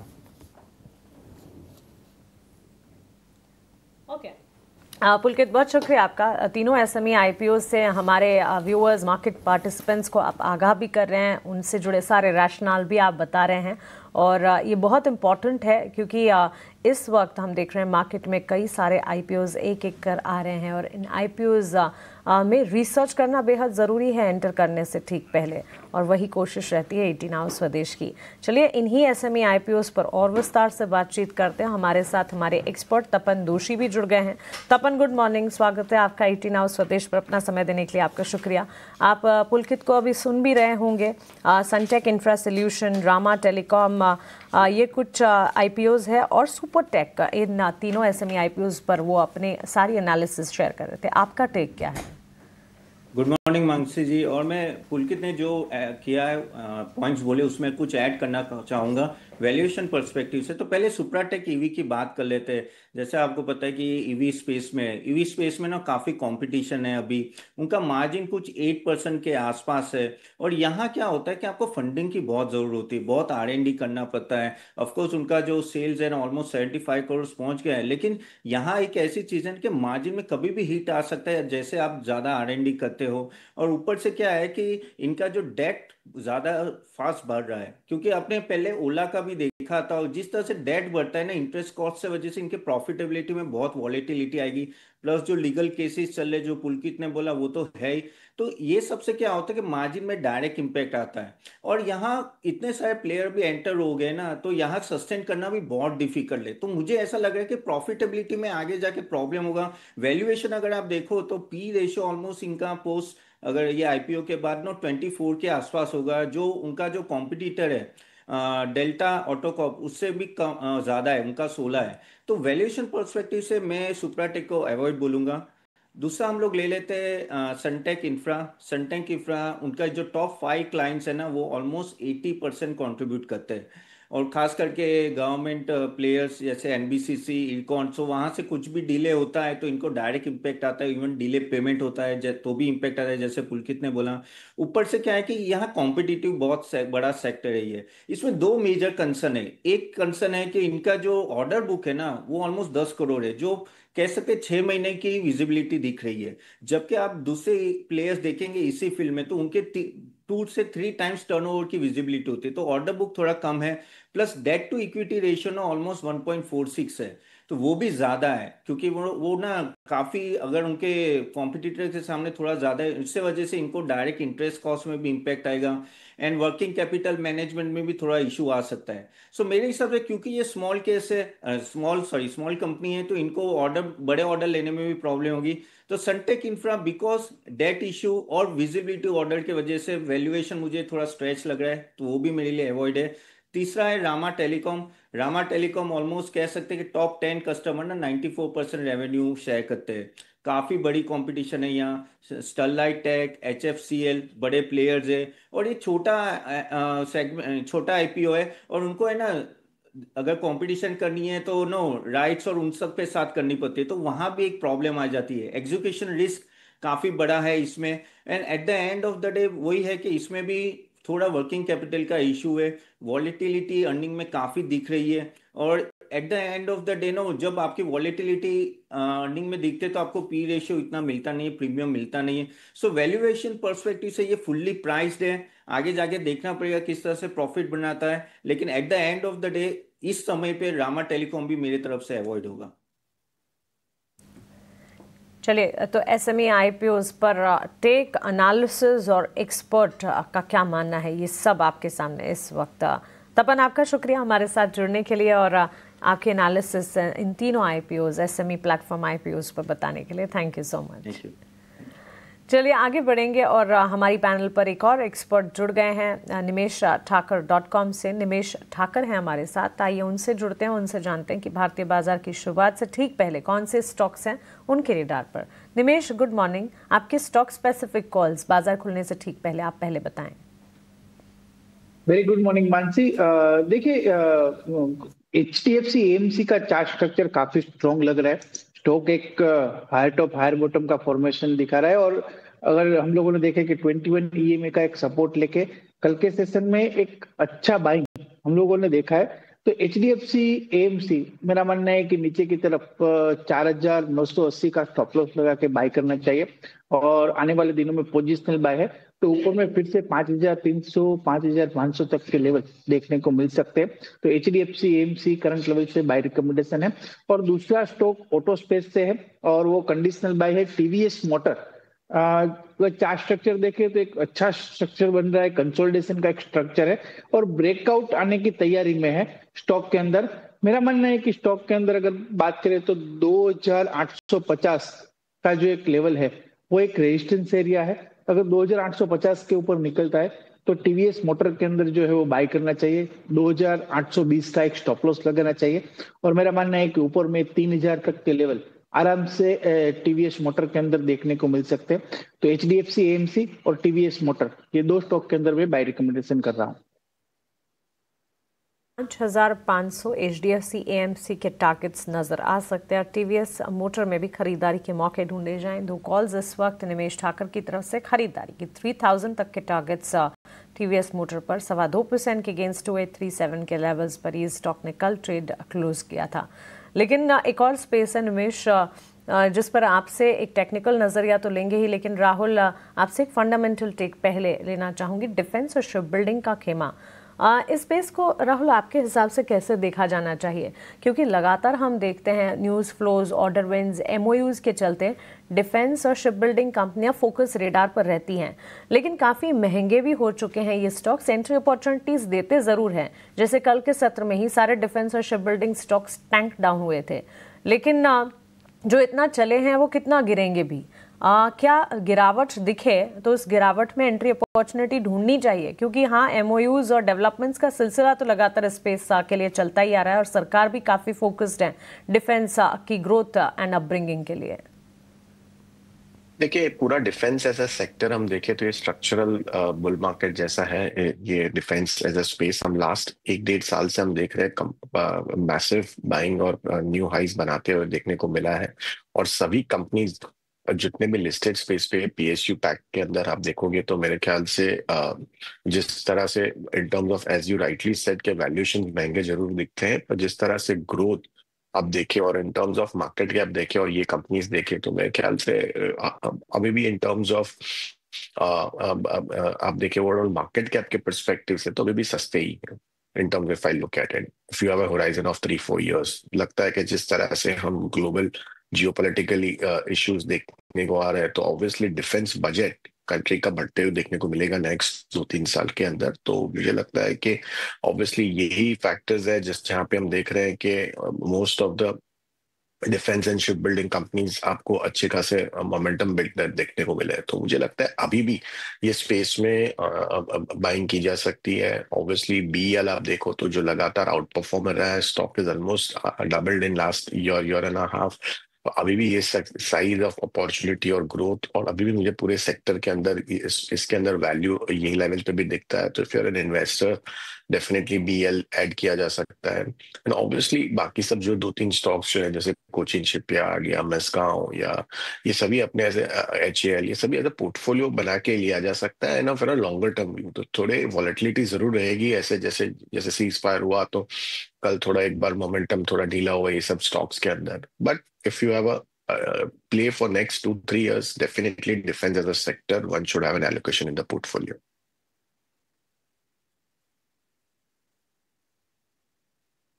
आपको रखना चाहिए डिफेंस में, और लॉन्ग टर्म प्ले है, सरकार का इस पर फोकस भी है। और जैसे जैसे स्वदेशीकरण पर जोर बढ़ेगा, जैसे जैसे हम देखेंगे कि भारतीय जो इक्विपमेंट मैन्युफैक्चरर्स हैं उनसे परचेज होगी तो इन कंपनीज के लिए मौके बढ़ते जाएंगे, ना सिर्फ डोमेस्टिकली बल्कि ग्लोबली भी इनकी पकड़ काफ़ी मजबूत होती जाएगी। ये चीज़ ज़रूर है। राहुल जी गुड मॉर्निंग, निमेश भाई गुड मॉर्निंग। निमेश जी, एक बार इंटरग्लोब एविएशन पर आप व्यू दीजिए।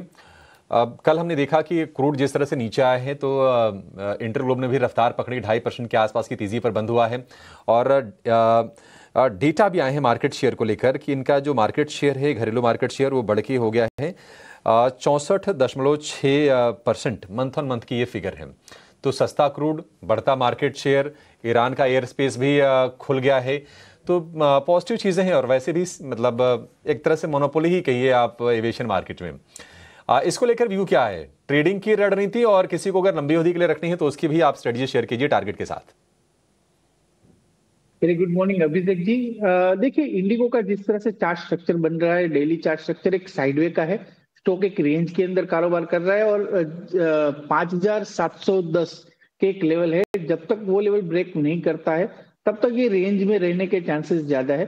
तो अगर ब्रेकआउट आज के सेशन में आता है विद पॉजिटिव सेंटीमेंट, तो मेरा मानना है कि अगर आपको ट्रेड लेना है और मोमेंटम को प्ले करना है तो 5710 के ऊपर अगर निकलता है देन एंड ओनली आप बाय कर सकते हैं। पर अदरवाइज मेरा मानना है कि स्टॉक जिस तरह से एक रेंज में घूम रहा है, नीचे की तरफ जो डाउनसाइड सपोर्ट एरिया है वो 5250 के आसपास का है। तो अभी रिस्क रिवॉर्ड रेशियो की बात करें तो बुल्स के फेवर में नहीं है। इधर आप ब्रेकआउट का वेट कीजिए और आप करेक्शन का वेट कीजिए।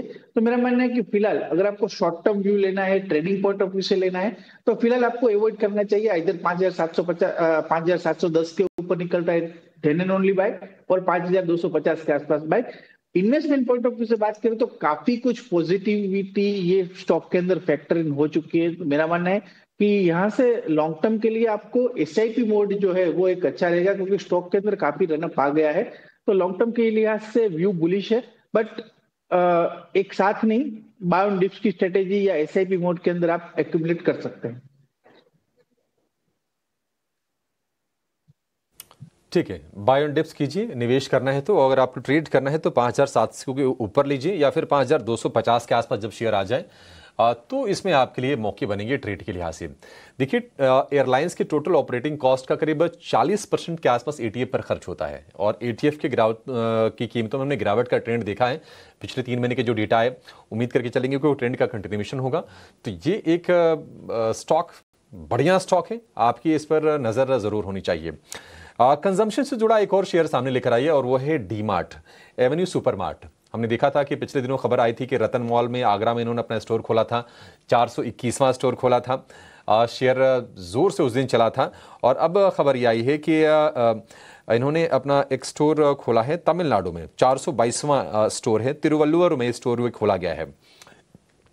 तो एक्सपेंशन मोड में कंपनी है। राहुल जी, एवेन्यू सुपरमार्ट, यहां से आप क्या टारगेट देख रहे हैं और आप क्या सजेस्ट करेंगे? हमने देखा है कि लास्ट 1.5 year हमने देखा है तो most of the consumer companies या रिटेल कंपनीज में हमने वैल्यूएशंस घटते हुए देखे और मेरे ख्याल से सेल ऑफ देखने को मिले हैं और काफी हद तक काफी सारे स्टॉक्स मेरे ख्याल से वैल्यू प्ले बनते हुए देखने को मिले हैं पूरे एंटायर बास्केट के अंदर। तो उसमें से एक एवेन्यू सुपरमार्ट भी मेरे ख्याल से आप देखें तो लास्ट 3-4 क्वार्टर में मेजर कुछ हुआ नहीं है कंपनी के अंदर, पर जो कंपनी का जो ग्रोथ इंजन है वो कंटिन्यूड रहा है, लेकिन वैल्यूएशन थोड़े सस्ते और देखने को मिला है। तो मुझे लगता है कि यहाँ से एज अ पोर्टफोलियो एलोकेशन के लिए definitely retail as a portfolio India में मेरे ख्याल से स्टॉक्स में ऐड डेफिनेटली किया जा सकता है और ये लेवल पे भी। और मेरे ख्याल से जिस तरह से बाजार में हमने तेजी भी देखी है तो मैं मानता हूं कि अभी ये स्टॉक स्पेसिफिक अप्रोच रहेगा ओवरऑल मार्केट के अंदर रेदर देन इंडेक्स अप्रोच। तो एवेन्यू सुपरमार्ट मेरे ख्याल से वैल्यूएशन अभी भी थोड़ा मेरे ख्याल से ऊपर के स्तरों से जरूर थोड़े नीचे आए वैल्यूएशंस पर, लेकिन थोड़ा महंगा है, लेकिन फिर भी मेरे ख्याल से as a portfolio approach as a to play retail play in India I think one should definitely allocate allocation in Avenue Supermarkets at this price. Okay, Avenue Supermarts पर एक फंडामेंटल टेक 4253 के लेवल्स कल के सत्र में देखने को मिले। आज बाजार की शुरुआत के साथ स्टॉक पर नजर जरूर रखेंगे, लेकिन हिंडाल्को के चार्ट्स को भी एक बार पुल अप करना चाहिए। खबर आ रही है कंपनी अक्वायर करने वाली है यूएस बेस्ड अलुमिना प्रोडक्ट्स कंपनी एलुकेम और $125 मिलियन में ये एक्विजिशन जो है वो होने की खबर है। हिंडाल्को के चार्ट्स पर ये न्यूज़ फ्लो का इम्पैक्ट हो सकता है कि आज बाजार खुलने के साथ देखने को मिले। निमेश, हिंडाल्को के चार्ट्स एक बार देखें और टेक्निकली कौन से लेवल्स आपको यहाँ से इंपॉर्टेंट नजर आते हैं? 669 के लेवल्स के आसपास हमने देखी थी कल इसकी क्लोजिंग। जरूर समान से 670 का लेवल जो था वो प्रीवियस स्विंग का एक रेजिस्टेंस एरिया था और उसके ऊपर कल गया है, हालांकि क्लोज उसके आसपास दिया है।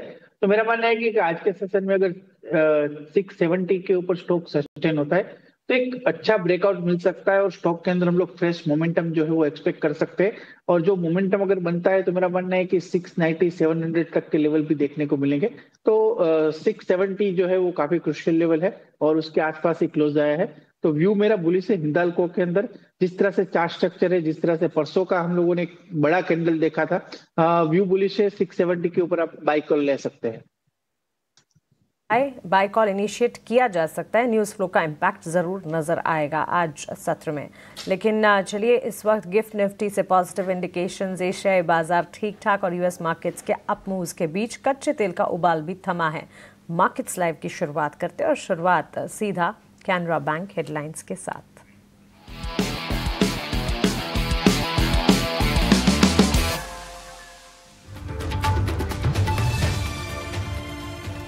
ईरान इजराइल में सीज फायर और क्रूड में गिरावट से दौड़े अमेरिकी बाजार। डाउ 500 अंक उछला, नैस्डैक और S&P भी 1 से 1.5% मजबूत, लेकिन डाउ फ्यूचर्स में सपाट कारोबार।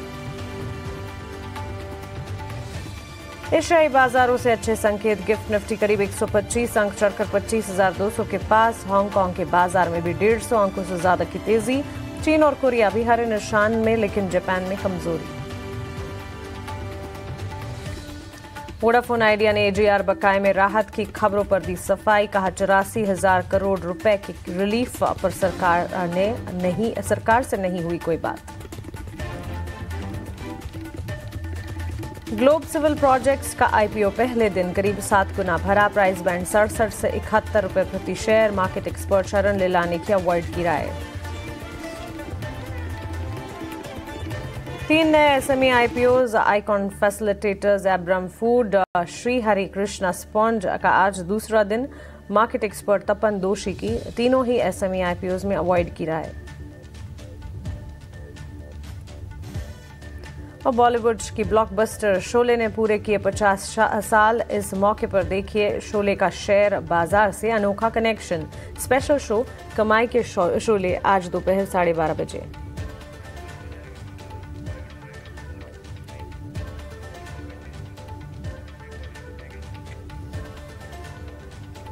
आप देख रहे हैं मार्केट्स लाइव। कुछ ही मिनटों में प्री ओपन के लेवल्स आपके स्क्रीन पर आप देख पाएंगे। विदेशी बाजार से मजबूत संकेत। हमारी एक्सपर्ट्स की पैनल लगातार आपका साथ निभा रही है। फंडामेंटल नजरिया राहुल शाह से उनकी एक्सपर्ट एनालिसिस से आप समझ रहे हैं। निमेश ठाकर हमारे साथ टेक्निकल एक्सपर्ट और एक और एडिशन हरीश जुजारे भी अब हमारे साथ जुड़ गए हैं। आइए एक्सपर्ट से सीधा जानते हैं इस वक्त बाजार खुलने से ठीक पहले उनके टेक्स मार्केट पर क्या है और stock specific calls. Harish, good morning. आपसे शुरुआत करेंगे। बस कुछ ही मिनटों में मार्केट की आज की ओपनिंग हो जाएगी। उम्मीद यही करके चल रहा है कि विदेशी बाजार से जो पॉजिटिव संकेत हैं उन पॉजिटिविटी को आगे लेकर चले भारतीय बाजार। लेकिन स्टॉक स्पेसिफिक आज कहां पर आपकी नजर? Good morning. अगर देखा जाए तो मार्केट में थोड़ा बहुत ऊपर लेवल पे हमने कल फिर से एक बार बिग वाले देखने मिला है, लेकिन अभी भी ओवरऑल निफ्टी देखा जाए तो एक रेंज में ही फंसा हुआ है। जैसे देखा जाए तो निफ्टी 25,300 के आसपास एक ट्रेंड लाइन का रेजिस्टेंस था, उसी को टच करके कल के दिन नीचे के ओर फिसला था। तो ओवरऑल मार्केट में देखा जाए तो ऐसा साइडवेज कंसोलिडेशन कंटिन्यू हो सकता है फर्दर पीरियड, जब तक एटलीस्ट 25,300 के ऊपर सस्टेन नहीं करता है। मुझे लग रहा है कि ये जो कंसोलिडेशन है कंटिन्यू रहेगा। सेम विद बैंक निफ्टी भी। अगर बैंक निफ्टी में भी देखा जाए तो क्लियरली एक ब्रेकआउट तो दिया है लेकिन सस्टेन नहीं कर पा रहा था। मुझे लग रहा है बैंक निफ्टी थोड़ा आउट परफॉर्म कर सकता है आज के सत्र में, क्योंकि जिस तरीके से गैप अप देखने मिला था कल के दिन, मुझे लग रहा है कि प्रीवियस जो ऑल टाइम हाई था 56,950 लेवल जो है रिटेस्ट कर सकता है बैंक निफ्टी। तो ओवरऑल मुझे लग रहा है कि थोड़ा बहुत तो बैंक निफ्टी में थोड़ा ज्यादा ध्यान देना चाहिए आज के सत्र में। और मुझे लग रहा है दो स्टॉक्स है मेरे रडार पे। एक है पहले टीवीएस मोटर्स का। अगर टीवीएस मोटर्स का देख रहे हैं तो एक लंबा कंसोलिडेशन चल रहा है। स्टॉक प्राइस ऑलमोस्ट एक कल के सत्र में एक ऑल टाइम हाई का आसपास टेस्ट किया था, लेकिन मुझे लग रहा है कि क्लियरली एक ब्रेकआउट देने लग रहा है स्टॉक प्राइस में। और मुझे लग रहा है कि टीवीएस मोटर्स करंट लेवल्स पे बाइंग करना चाहिए। और मुझे लग रहा है कि 29,2960 का लेवल्स रहेगा जो कंसोलिडेशन के बाहर निकलते ही टारगेट्स मेरे बनेंगे, जो प्रीवियस ऑल टाइम हाई था। तो फर्स्ट टारगेट 2960 का है और उसके ऊपर निकलता है तो मुझे लग रहा है कि 3000 के ऊपर भी चला जा सकता है स्टॉक प्राइस। तो मुझे लग रहा है कि टीवीएस मोटर एक अच्छा बेट रहेगा करंट लेवल से बाय करने के लिए। और स्टॉप लॉस मेंटेन करना चाहिए 2765 का टीवीएस मोटर्स में। और दूसरा स्टॉक है मेरे रडार पे एक रैडिको केतन। अगर रैडिको केतन देखा जाए तो एक ट्रायंगल पैटर्न में चल रहा था कुछ दिनों से, और कल के स्टेशन में ऑलमोस्ट ब्रेकआउट के पास ही, ट्रेंड लाइन के ब्रेकआउट के पास ही क्लोजिंग दिया हुआ है। मुझे लग रहा है कि रैडिको केतन एक अच्छा बेट रहेगा दूसरा स्टॉक। तो मुझे लग रहा है ऊपर के और टारगेट्स बनेंगे 2850 का इमीडिएट बेस में और 2600 का स्टॉप लॉस मेंटेन करना चाहिए रैडिको केतन में। बिल्कुल बिल्कुल। टीवीएस मोटर्स ऑटोमोबाइल पैक पर लगातार हमारे एक्सपर्ट्स की राय और इंडेक्स वाइज भी हरीश शाह की स्ट्रैटेजी आपने जानी। कल 77 पैसे मजबूती के साथ क्लोज होने के बाद आज 3 पैसे कमजोरी के साथ रुपए की ओपनिंग। 85 रुपये 98 पैसे के मुकाबले 86 रुपये पर रुपए की ओपनिंग इस वक्त आप अपने स्क्रीन पर देख रहे हैं। लेकिन चलिए वरुण हमारे साथ जुड़ गए हैं ब्रोकरेज रिपोर्ट्स लेकर। वरुण बताएं। देखिए, सबसे पहले तो आप इंडिया मार्ट पे नज़र रखिएगा क्योंकि नुवामा की रिपोर्ट आई है और बहुत बड़ा अपडेट यहाँ पे देखने मिला है। रेड्यूस से अब सीधा बाय का कॉल है और प्राइस टारगेट जो है 2100 से बढ़ा के 3800 का जो है ये दे रहे हैं। इनका कहना है कि जो डिमांड अप साइकिल है वो अब एंटर कर रहा है ये कंपनी और काफ़ी इंप्रूवमेंट आपको प्लेटफॉर्म में देखने मिलेगा। सेल्स जो है सेल्स फोर्स जो है उसमें देखने मिलेगा। ब्रांडिंग स्पेंड जो है वो काफ़ी बढ़ रहा है, तो इसका सब इम्पैक्ट जो है आपको देखने मिलेगा। और जो वैल्यूएशन जो है वो करीब 22 टाइम्स से इनने बढ़ा के 35 टाइम्स कर दिया है और इसके लिए भी यहाँ पे इनने इम्प्रूव किया है अपने ओवरऑल टारगेट को, तो यहाँ पे आप नज़र रखिएगा। फेडरल बैंक में मोतीलाल की रिपोर्ट है, खरीदारी की प्राइस मेंटेन किया है खरीदारी की राय और लक्ष्य बढ़ा दिया है 230 से बढ़ा के 250 रुपये का कर दिया है। इनका कहना है कि आगे चल के आपको ROAs में अच्छी खासी बढ़ोतरी देखने मिल सकती है और बिजनेस ग्रोथ जो है वो इस कंपनी की काफ़ी अच्छी है। अपने पोर्टफोलियो को ये कंपनी जो है वो रीबैलेंस कर रही है। कंपनी का अनुमान है कि लोन ग्रोथ CAGR जो है 25 से 28 तक 17% के आसपास रह सकती है। नो डाउट निम में थोड़ा कंप्रेशन देखने मिलेगा लेकिन आगे चल के वो भी सुधरता हुआ नजर आएगा। आपको फोज पे मोतीलाल ओसवाल की रिपोर्ट है, रिआइटरेट किया है खरीदारी की सलाह, प्राइस टारगेट 2200 रुपये के दे रहे हैं। इनका कहना है ऑर्डर बुक जो है कंपनी की काफ़ी अच्छी है जिसके चलते FY26 में आपको अच्छी खासी ग्रोथ जो है वो देखने मिल सकती है को फौज में, इसके लिए आप यहाँ खरीदारी करके चल सकते हैं। और आखिरी में टाइटन पे मैक्वेरी की रिपोर्ट है, आउट परफॉर्मर का कॉल है, 4150 के टारगेट दे रहे हैं। ये कह रहे हैं कि हेल्दी डिमांड जो है वो Q1 में ज्वेलरी ग्रोथ को सपोर्ट करते हुए नजर आएगी। एलिवेटेड गोल्ड प्राइसेस यानी कि बढ़ते गोल्ड प्राइसेस के बावजूद जो ओवरऑल डिमांड है वो काफ़ी अच्छी है और ज्वेलरी सेल्स में EBITDA में Q1 में 21% के आसपास की बढ़ोतरी आपको देखने मिल सकती है। तो टाइटन पे भी आप रखिएगा नज़र क्योंकि मैक्वेरी ने दी है आउट परफॉर्मर का कॉल 4150 के लेवल्स के साथ।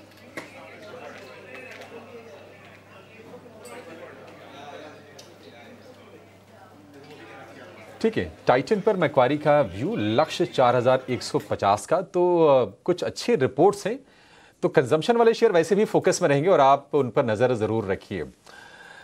ठीक है, चलिए एक बार व्यू जरा टाइटन पर ले लेते हैं। 3550 रुपये कल हमने थोड़ी सी तेज़ी देखी है। राहुल जी, टाइटन देखिए, गोल्ड भी अब थोड़ा नीचे धीरे धीरे करके आ रहा है। अब जो भी सेफ हेवन डिमांड आनी थी वो आ गई। 2-3 सत्र से हम देख रहे हैं कि स्टेबल हो गया है गोल्ड के प्राइसेस भी, और ये टाइटन जैसी कंपनीज के लिए तो अच्छे संकेत हैं। 3500 रुपये के ऊपर टिकने में ये शेयर कामयाब रहा है। आप जरा बताइए, टाइटन को आप किस तरह से देखते हैं, और क्या इसमें ट्रेड करें या फिर ये पोर्टफोलियो वाला स्टॉक है और लंबी अवधि के लिए अगर किसी को सोचना हो तो अभी भी भाव सही है इसका?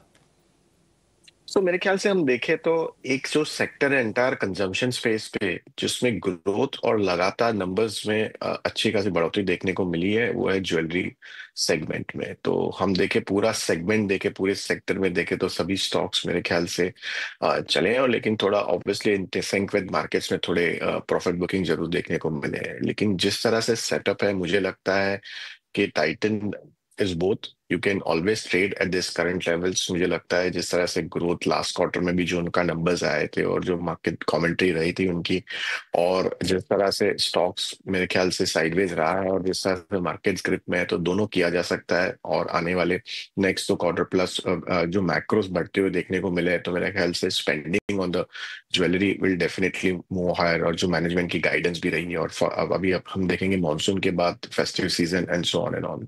तो मुझे लगता है कि टाइटन डेफिनेटली जिस तरह से ट्रेड करता हुआ देखा मिला है, लेकिन वैल्यूएशन पर्सपेक्टिव हमेशा ही महंगा रहा है। लेकिन ग्रोथ और वैल्यू को मेरे ख्याल से मार्केट डेफिनेटली वैल्यूएशंस में ख्याल से ठीक ठाक ही मानते हैं। तो मुझे लगता है कि लिया जा सकता है लेवल पे, रिस्क वर्सेस रिवॉर्ड काफी फेवरेबल हो सकते हैं टाइटन के अंदर।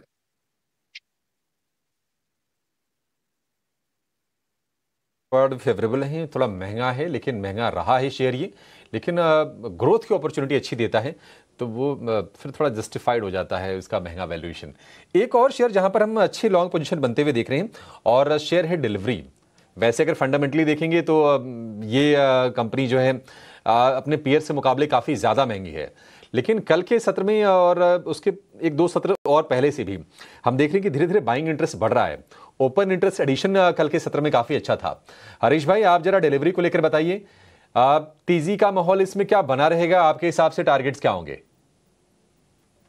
Good morning Abhishek ji. जिस तरीके से चार्ट सेटअप जो बना रहा है डिलीवरी, देखिए 200 मूविंग एवरेज के ऊपर कंसिस्टेंटली होल्ड कर रहा है स्टॉक प्राइस। रिसेंटली जो सर मार्केट में थोड़ा वीकनेस देखने मिला, उसी टाइम पे भी मुझे लग रहा है कि वहां पे बाउंस बैक देखने मिला था नीचे लेवल से।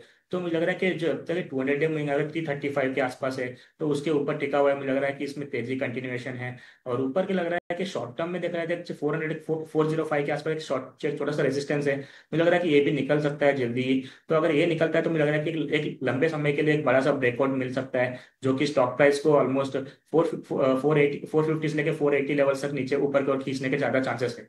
तो ओवरऑल मुझे लग रहा है कि सेटअप तेजी का बन रहा है, और क्लियरली 200 मूविंग एवरेज के बाद बहुत दिनों के बाद उसके ऊपर स्टॉक प्राइस कंसोलिडेट कर रहा है। तो मुझे लग रहा है कि किसी के पास बाइंग है तो होल्ड करना चाहिए बिल्कुल।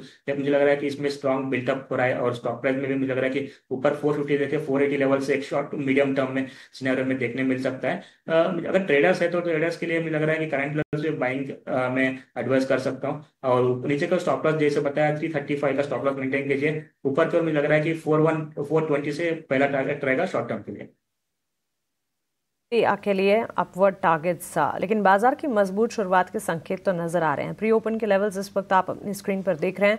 25,150 के लेवल्स के इर्द गिर्द तो निफ्टी ओपनिंग करेगा, ऐसा लग रहा है। संभावना है करीब 100 अंकों की मजबूती प्री ओपन में भी सेंसेक्स और बैंक निफ्टी पर भी नजर रहेगी। ब्रॉडर मार्केट्स में 2 दिनों की तेजी के बाद कल भी एक्शन तो था, स्टॉक स्पेसिफिक अपॉर्चुनिटीज भी थी। आज के सत्र में मिड कैप स्मॉल कैप किस तरह खुलते हैं इस पर खास नजर रहेगी। शुरुआत मजबूती के साथ होने के पूरे आसार। चलिए क्विकली कुछ स्टॉक्स जो हैं और वो फटाफट उन पर टेक्निकल नजरिया जान लेते हैं। इन्फोसिस ने एक स्ट्रैटेजिक कोलैबोरेशन किया है जोइटिस नाम की कंपनी के साथ, और एनिमल हेल्थ कंपनी है ये। निमेश, आपसे एक राय जानना चाहेंगे। प्री ओपन में इम्पैक्ट जरूर दिख रहा है, कंपनी के डिजिटल कैपेबिलिटीज को एनहांस करने के लिए कोलैबोरेशन इन्फोसिस ने इसके साथ किया है।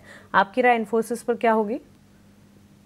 देखिए इन्फोसिस का स्ट्रक्चर जो है वो कुछ स्ट्रेंथ नहीं दिखा रहा है, एक वीक स्ट्रक्चर, एक साइडवे टू नेगेटिव है, और कल के सेशन में भी हम लोगों ने एक वीकनेस देखी थी। तो मेरा मानना है कि इन्फोसिस के अंदर अभी थोड़ा वेट एंड वॉच करना चाहिए, और अगर आपको बाय करना है तो 1630 के ऊपर जब तक नहीं निकलता है तब तक कोई बड़ा मोमेंटम या बड़ा बाइंग आ जाएगा ऐसा नहीं लग रहा है। तो मेरा मानना है कि अभी तो स्ट्रक्चर वीक है, तो सेल ऑन राइज की स्ट्रेटेजी आप यूज कर सकते हैं। नीचे की तरफ जो सपोर्ट एरिया बन रहा है वो 1530 के आसपास बन रहा है, तो अगर 1530 के आसपास आता है और ये नेगेटिव टेरिटरी में रहेगा, तो 1530 के आसपास आता है और वहां से ट्रेंड रिवर्सल दिखता है, then and only you can buy. अभी फिलहाल मेरा मानना है कि इन्फोसिस को अवॉइड करके चलना चाहिए। इन्फोसिस पर ये राय। जेपी मॉर्गन की इंडियन होटल्स पर एक रिपोर्ट आई है। एक तो ओवेट की रेटिंग, खरीदारी की जो राय थी वो बरकरार रखते हुए टारगेट्स जो हैं 890 के इंडियन होटल्स पर एंटिसिपेट करके चल रही है रिपोर्ट। हरीश, आपकी राय इंडियन होटल्स पर क्या होगी? प्री ओपन में 2.25% की तेजी के साथ दिख रहा है स्टॉक। इंडियन होटल का चार्ट सेक्टर देखा है तो क्लियरली एक बेस बनाया है 2728 के अराउंड, तो वहां से स्लोली ग्रेजुअली अपटिक देखने मिल रहा है। अभी तक एक कल के सत्र में एक 200 डे मूविंग एवरेज क्रॉस तो किया है, उसके ऊपर क्लोजिंग दे रहा है, तो मुझे लग रहा है कि थोड़ा वेट करना चाहिए कुछ टाइम के लिए। आज मोस्टली ऑलमोस्ट 2% के ऊपर के ओर खुलने के ज़्यादा चांसेस लग रहे हैं, तो मुझे लग रहा है कि यहाँ पे ग्रेजुअली टू जब तक के 730 के ऊपर टिका होता है, मुझे लग रहा है कि इसमें एक पॉजिटिव ट्रेंड बना सकता है, और मुझे लग रहा है कि 730 का स्टॉप लॉस मेंटेन करना चाहिए। और ऊपर के शॉर्ट टर्म में देखा जाए तो 820 के आसपास रेजिस्टेंस जोन बन रहा है फिलहाल के लिए। तो मुझे लग रहा है कि ओवरऑल चार्ट स्ट्रक्चर जो है कंसोलिडेशन फेज से बाहर निकल रहा है, लेकिन मुझे लग रहा है कि थोड़ा वेट करना चाहिए अगर लॉन्ग टर्म पोजीशन बनाने के लिए। लेकिन शॉर्ट टर्म ट्रेडर्स है तो मुझे लग रहा है कि किसी के पास लॉन्ग है तो होल्ड कर सकते हैं अभी भी 730 के स्टॉक के साथ। राइट्स लिमिटेड पर राय दीजिएगा। गुजरात गवर्नमेंट से कंपनी को लेटर ऑफ इंटेंट मिला है वर्थ 29 करोड़। राइट्स और इसके साथ सिविल कंस्ट्रक्शन से जुड़ी कंपनियां आपके फोकस रेडार पर इनमें जो भी है एनबीसीसी एनसीसी को भी पिक कर सकते हैं। राइट्स के बारे में पहले डिस्कस कर लेते हैं, तो मुझे लग रहा है कि देखिए राइट्स रेलवे स्टॉक में थोड़ा बहुत कंसोलिडेशन चल रहा है, बीच में एक शार्प रैली देखने मिला था, उसके बाद फिलहाल कंसोलिडेशन फेज में अभी भी कंटिन्यू हो रहा है। स्टॉक प्राइस में अगर देखा है तो 260 के अराउंड सपोर्ट जोन है, और स्टॉक कंसोलिडेशन मुझे लग रहा है कि और थोड़ा टाइम पीरियड कंसोलिडेशन में ही रहेगा। तो ओवरऑल मुझे चार्ट लग रहा है कि थोड़ा साइडवेज ही है, तो थोड़ा वेट करना चाहिए बाइंग इंस्टेट करने के लिए, क्योंकि जिस तरीके से कंसोलिडेशन फेज में अभी तक क्लियर इंडिकेशंस नहीं दे रहा है स्टॉक प्राइस बाइंग का। लेकिन ओवरऑल चार्ट स्ट्रक्चर देखते तो पॉजिटिव मोमेंटम पॉजिटिव ही रहेगा अगर लॉन्ग टर्म चार्ट स्ट्रक्चर के हिसाब से। तो किसी को तो बाइंग है तो होल्ड करना चाहिए, फ्रेश बाइंग के लिए थोड़ा वेट करना चाहता हूँ, डिप्स में बाइंग करने के राय बाइंग। ठीक है, डिप्स पर खरीदने की राय है राइट्स को। राहुल जी, एक फटाफट व्यू आपसे चाहेंगे इंडिया मार्ट के शेयर पर। आज शुरुआत हो सकता है काफ़ी मजबूत ये शेयर करे, कल भी हमने तेज़ी देखी थी। और अच्छा ठीक है राहुल जी, नहीं निमेश जी आपसे व्यू चाहिए, इंडिया मार्ट पर व्यू दीजिए, क्योंकि इस पर नोआमा की जो रिपोर्ट आई है काफ़ी अच्छी रिपोर्ट है। टारगेट को 2100 से बढ़ा के कर दिया है 3800 का, 2600 का फिलहाल भाव है, और रिड्यूस से बढ़ाकर सीधे बाय की रेटिंग, तो डबल अपग्रेड हम कहेंगे इस पर। चला भी ये शेयर पिछले महीने भर में करीब देखेंगे 10-12% के आसपास के मूव्स हैं। क्या रहा है इस पर आपकी? देखिए एक मंथली चार्ट स्ट्रक्चर के ऊपर बात करें तो एक अच्छा स्ट्रक्चर दिख रहा है, ट्रेंड रिवर्सल का स्ट्रक्चर दिख रहा है, और मेरा मानना है कि शॉर्ट टर्म के लिहाज से 2600 के ऊपर अगर सस्टेन होता है तो डेफिनेटली एक स्ट्रॉन्ग ब्रेकआउट मिलेगा, और अपसाइड जो जगह बन रही है वो 2900 के आसपास की स्पेस जो है वो बन रही है। तो मेरा मानना है चार्ट स्ट्रक्चर स्ट्रॉन्ग है, ट्रेंड रिवर्सल दिखा रहा है मंथली चार्ट्स के ऊपर, तो यहां से बाय करके चलना चाहिए। 2600 के ऊपर मुझे काफी स्ट्रॉन्ग लग रहा है। ठीक है, 2601 रुपए इसकी क्लोजिंग थी, और 2600 रुपए के ऊपर कह रहे हैं निमेश जी की मजबूत है। ठीक है, बढ़िया मोमेंटम में वैसे शेयर ये दिख रहा है। इस पर आप नजर रखिए, जरूर चलेगा। आज मजबूत शुरुआत करेगा, 4% ऊपर फिलहाल ये दिख रहा है प्री ओपन में। मार्केट की शुरुआत ऐसी होगी जैसे कि गिफ्ट निफ्टी से इंडिकेशंस मिल रहे थे। निफ्टी की बात करें 102 अंक ऊपर निफ्टी खुलने के संकेत दे रहा है, 25,150 के आसपास शुरुआत होती दिखेगी आपको। निफ्टी बैंक की बात करें तो थोड़ी सी ना, मतलब निफ्टी के मुकाबले थोड़ी सुस्त शुरुआत के संकेत हैं। 100 अंक ऊपर ही निफ्टी बैंक भी आपको दिखेगा। इस वक्त 56,564 पर शुरुआत हो सकती है। तो देखते हैं शुरुआत कैसी है। एडवांस डिक्लाइन रेशियो बेहतर होने की आज उम्मीद है। ऑयल रिलेटेड जो भी स्टॉक्स हैं, चाहे वो टायर हो, पेंट हो, एविएशन हो, इंटरग्लोब के लिए तो न्यूज़ भी अच्छी आई है, इन पर आप नज़र रखिए, ज़रूर चलेगा। हिंडाल्को फोकस में रहेगा क्योंकि इसने अमेरिका में एक एक्विजिशन किया है, तो इसमें शुरुआत मजबूत होगी और कैपेक्स रिलेटेड जो शेयर हैं कैपिटल गुड्स वाले, वहाँ पर भी मजबूती आज बनी रहने की उम्मीद है। डिफेंस वाले शेयर भी फोकस में रहेंगे। शुरुआत हो गई है 150 के आसपास ही शुरुआत की है निफ्टी ने, और निफ्टी बैंक की बात करें तो निफ्टी के मुकाबले थोड़ी सी कम तेज़ी आप देखेंगे, हल्की तेज़ी है 25-30 अंकों की, और वो तेज़ी फिजल आउट भी हो रही है क्योंकि कल निफ्टी बैंक की जो चाल रही थी वो निफ्टी के मुकाबले थोड़ी बेहतर रही थी। 56,500 के आसपास ही है, थोड़ी सी तेज़ी है, और निफ्टी में 100 अंकों की गेन से सेंसेक्स की बात करें तो 350 अंक ऊपर शुरुआत हुई है। मिड कैप में मूव हम देखेंगे तो ठीक ठाक है, करीब 200 अंक ऊपर निफ्टी का मिड कैप इंडेक्स खुलता हुआ दिखाई दे रहा है। जिस तरह से युद्ध को लेकर दोनों देश सहमत हुए हैं, ईरान और इजराइल, तो इंडिया विक्स में कमी आनी लाजमी है। 13.5 के आसपास इंडिया विक्स, करीब 1.5% के आसपास की नरमी हम इंडिया विक्स के लेवल में देख रहे हैं। एडवांस डिक्लाइन रेशियो बेहद शानदार, और 1700 शेयर इस वक्त मजबूत हैं और 300 शेयर आपको गिरावट के साथ कारोबार करते हुए दिखेंगे, तो यहाँ इस फ्रंट से अच्छी खबरें हैं। टाइटन को लेकर मैक्वारी का भरोसा 1.5% ऊपर ये शेयर शुरुआत कर रहा है। कल हमने देखा था कि सीमेंट वाले शेयर चले थे, आज भी चल रहे हैं। अल्ट्राटेक कल की तेजी को आज और ऐड कर रहा है, बड़े साइज का शेयर है, फिर भी 1.5% के आसपास की तेजी आप देखिए ये जो सीमेंट वाली कंपनी है इनके लिए भी क्रूड में गिरावट पॉजिटिव है, क्योंकि लॉजिस्टिक कॉस्ट का एक बड़ा हिस्सा आता है उस चीज़ से, तो वो अगर कम होता है तो इनके लिए राहत की खबर ये ज़रूर होगी। तो इसके चलते ये सीमेंट पैक में आपको तेज़ी दिखेगी। आईटी में शुरुआत ठीक ठाक हुई है, एचसीएल टेक हो गया, विप्रो हो गया, करीब 0.25% के आसपास की तेजी है। दिग्गजों में रिलायंस बाजार को सपोर्ट करने का काम कर रहा है, और रिलायंस की जो तेजी है करीब 0.25% के आसपास की है। लेकिन निफ्टी बैंक आ गया है लाल निशान में, 32 अंक आपको नीचे दिखेगा, और उसकी वजह यह है कि जो बड़े बैंक से वो सपोर्ट नहीं कर रहे हैं। इनफैक्ट आप देखिए आईसीसी बैंक का जो शेयर है 0.5% नीचे, कोटक बैंक भी 0.5% नीचे, एक्सिस बैंक फिलहाल सपाट कारोबार करता हुआ आपको दिखेगा। 12 में से सिर्फ इस वक्त आप देखेंगे तो प्रेशर इन्हीं से है। ये जो आईसीसी बैंक की अगुवाई में थोड़ा सा बाजार पर प्रेशर बढ़ रहा है। एचडीएफसी बैंक को जरा देखेंगे, क्योंकि एचडीएफसी बैंक में जो शुरुआत हुई है वो 0.25% की बढ़त पर हुई है, लेकिन कोई खास सपोर्ट उससे मिल नहीं रहा है, तो थोड़ा सा माहौल डामाडोल लग रहा है निफ्टी बैंक का। निफ्टी बेटर प्लेस्ड लग रहा है, 101 अंक ऊपर आपको फिलहाल उसमें कारोबार होता हुआ दिखेगा। टाइटन टॉप गेनर है, और टाटा ग्रुप की दूसरी कंपनी ट्रेंट लगातार हम बाइंग देख रहे हैं। ट्रेंट में भी करीब 1.25% के आसपास की तेजी पर आज कारोबार हो रहा है। एक और कंपनी टाटा ग्रुप के टॉप 10 में शामिल है निफ्टी के टॉप गेनर्स में, वो है टाटा कंज्यूमर, करीब 1% के आसपास की बढ़त पर वहां पर कारोबार होता हुआ दिखेगा। अडानी एंटरप्राइजेज, अडानी पोर्ट्स में कल हमने तेजी देखी थी, अडानी एंटरप्राइजेज के शेयर में आज भी हम देख रहे हैं कि करीब 1% की बढ़त पर कारोबार होता हुआ दिख रहा है। टाइटन ने गियर थोड़ा चेंज किया है, 2.25% ऊपर फिलहाल आपको दिखेगा। इंडियन होटल्स को लेकर कुछ अच्छी खबरें, रिपोर्ट्स आई हैं। इंडियन होटल में हम देख रहे हैं कि करीब 2% के आसपास की तेजी दिख रही है। इसके अलावा जो गोल्ड फाइनेंसिंग वाली कंपनी है, चूंकि गोल्ड सस्ता हुआ है, बावजूद उसके हम देख रहे हैं कि मोमेंटम उसमें बना हुआ है। मणप्पुरम करीब 1.5% ऊपर है, और इसके अलावा आप देखेंगे तो रियल एस्टेट स्पेस में मैक्रोटेक की तेजी लगातार जारी है। मैक्रोटेक 1.5% ऊपर आपको फिलहाल कारोबार करता हुआ दिखाई देगा। गिरने वाले शेयरों में सबसे ज्यादा कमजोर है आईसीसी बैंक, करीब 0.5% नीचे, और कोटक बैंक है करीब वो भी 0.5% नीचे। एक्सिस बैंक में सपाट कारोबार हो रहा है। यही 3 शेयर हैं जो बैंकिंग में गिरने वाले हैं, अदरवाइज 9 शेयर तो सपोर्ट कर ही रहे हैं। निफ्टी बैंक हर निशान में लौटने की कोशिश कर रहा है, 25-30 अंकों की हल्की सी तेजी आपको निफ्टी बैंक में दिखाई देगी। वायदा की बात करें तो यहाँ पर केपीआईटी टेक, कल हमने गिरावट देखी थी क्योंकि उन्होंने कॉशियस आउटलुक शेयर किया था अमेरिकन और एशियन बिजनेस के लिए। कल की गिरावट के बाद आज फिर से हम देख रहे हैं करीब 1.5% के आसपास की गिरावट है।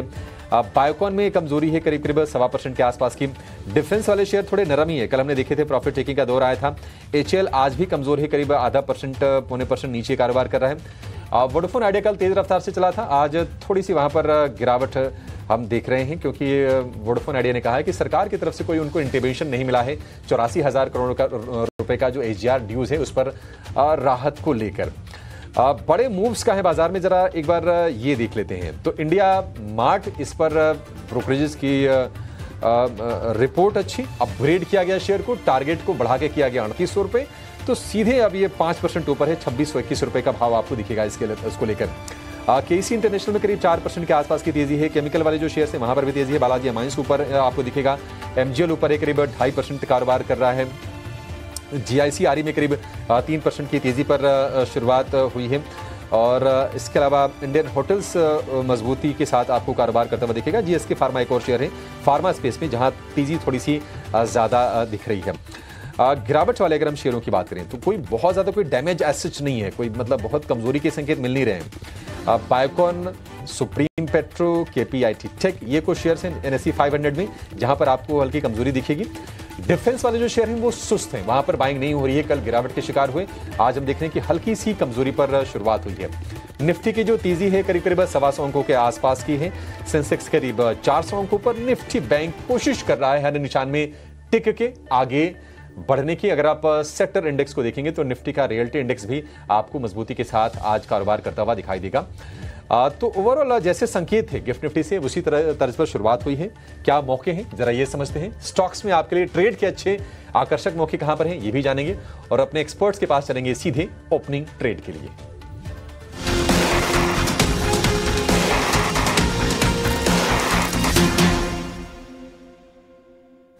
मेजर कंट्रीब्यूशन इस वक्त अगर आप देखेंगे रिलायंस, एलएनटी, टाइटन, एचडीएफसी बैंक और इन्फोसिस जैसे लार्जर प्लेयर्स से है। 25,150 के पार, 25,165 पर करीब 120 अंकों की तेजी पर निफ्टी। बैंक निफ्टी में भी हल्की फुल्की बाइंग, लेकिन 56,500 के लेवल्स के इर्द गिर्द बैंक निफ्टी में भी ट्रेड्स।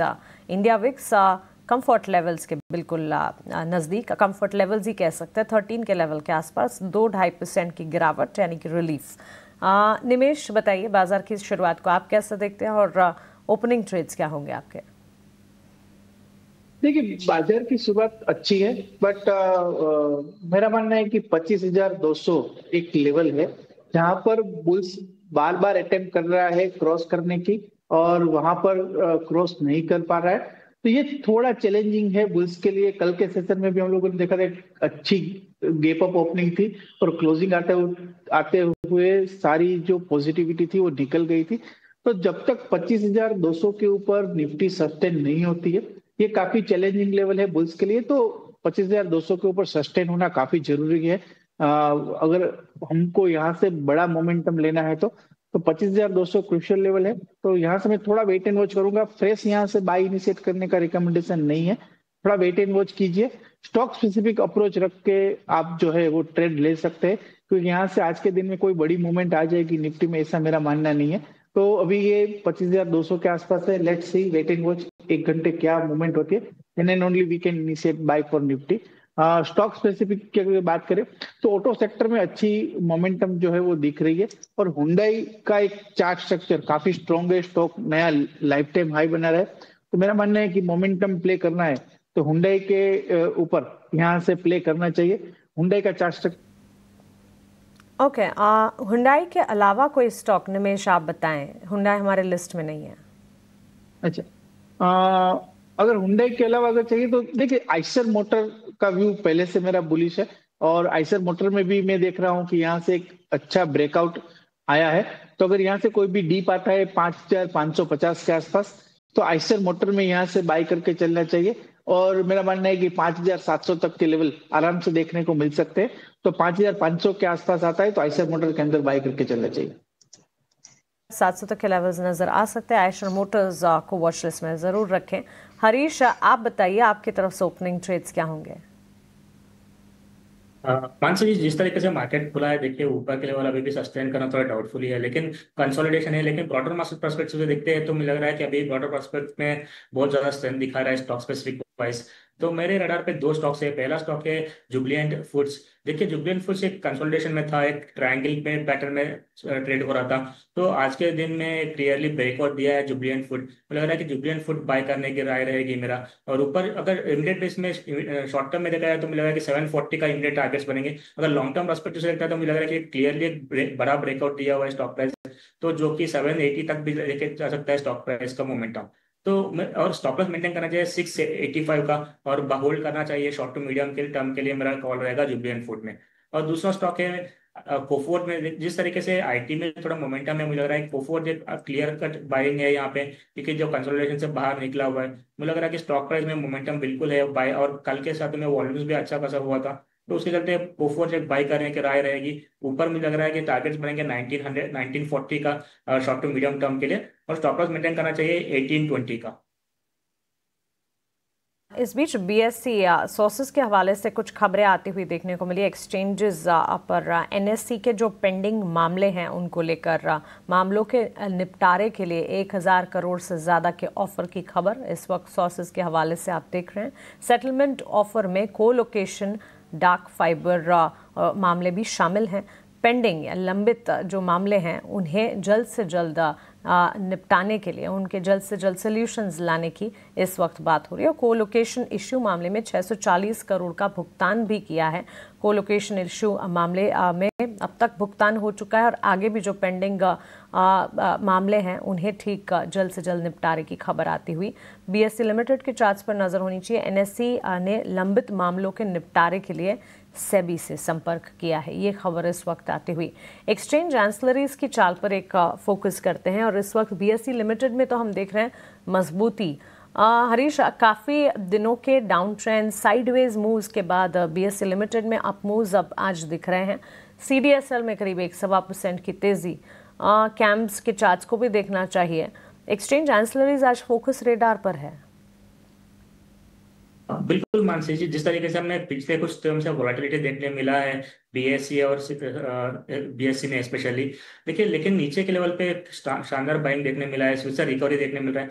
कहीं पे भी जो भी डिप्स आ रहा है कि बिल्कुल बाइंग का डिमांड दिखाई दे रहा है, तो मुझे लग रहा है कि फिर से एक बार stock price 20 day moving average के ऊपर क्लियरली होल्ड कर रहा है कल के सत्र में और आज में। तो मुझे लग रहा है कि इसका ओवरऑल ट्रेंड अभी भी थोड़ा पॉजिटिव ही रहेगा, लेकिन जो भी रनअप देखने मिला है कुछ दिनों से, मुझे लग रहा है कि थोड़ा बहुत थोड़ा रिस्क रिवॉर्ड थोड़ा फेवरेबल नहीं रहेगा। लेकिन अगर किसी के पास लॉन्ग है तो बिल्कुल होल्ड करना चाहिए, लेकिन फ्रेश बाइंग थोड़ा अवॉइड करूंगा जिस तरीके से रनअप देखते हुए। मुझे लग रहा है कि दूसरे जो स्टॉक्स है सीडीएसएल और कैप्स बेटर लग रहे हैं। मुझे लग रहा है कि कैम्स एक बेटर स्टॉक है करंट लेवल्स पे बाय करने के लिए। अभी तक इतना ज्यादा रैली देखने नहीं मिला है और क्लियरली एक 200 डे मूविंग एवरेज के ऊपर सस्टेन कर रहा है। मुझे लग रहा है कि आगे जाके कैम्प्स में ऊपर के लेवल 4500 से लेके 4600 लेवल्स देखने मिल सकते हैं। तो मुझे लग रहा है कि कैम्प्स में ज्यादा ध्यान देना चाहिए और कैम्प्स को बाइंग करना चाहिए, क्योंकि जिस तरह रिस्क रिवॉर्ड भी बहुत फेवरेबल है इस स्टॉक में। तो मुझे लग रहा है कि 4200 के नीचे सपोर्ट जोन से 4200 के स्टॉक्स पर बाइंग कर सकते हैं कैम्प्स में।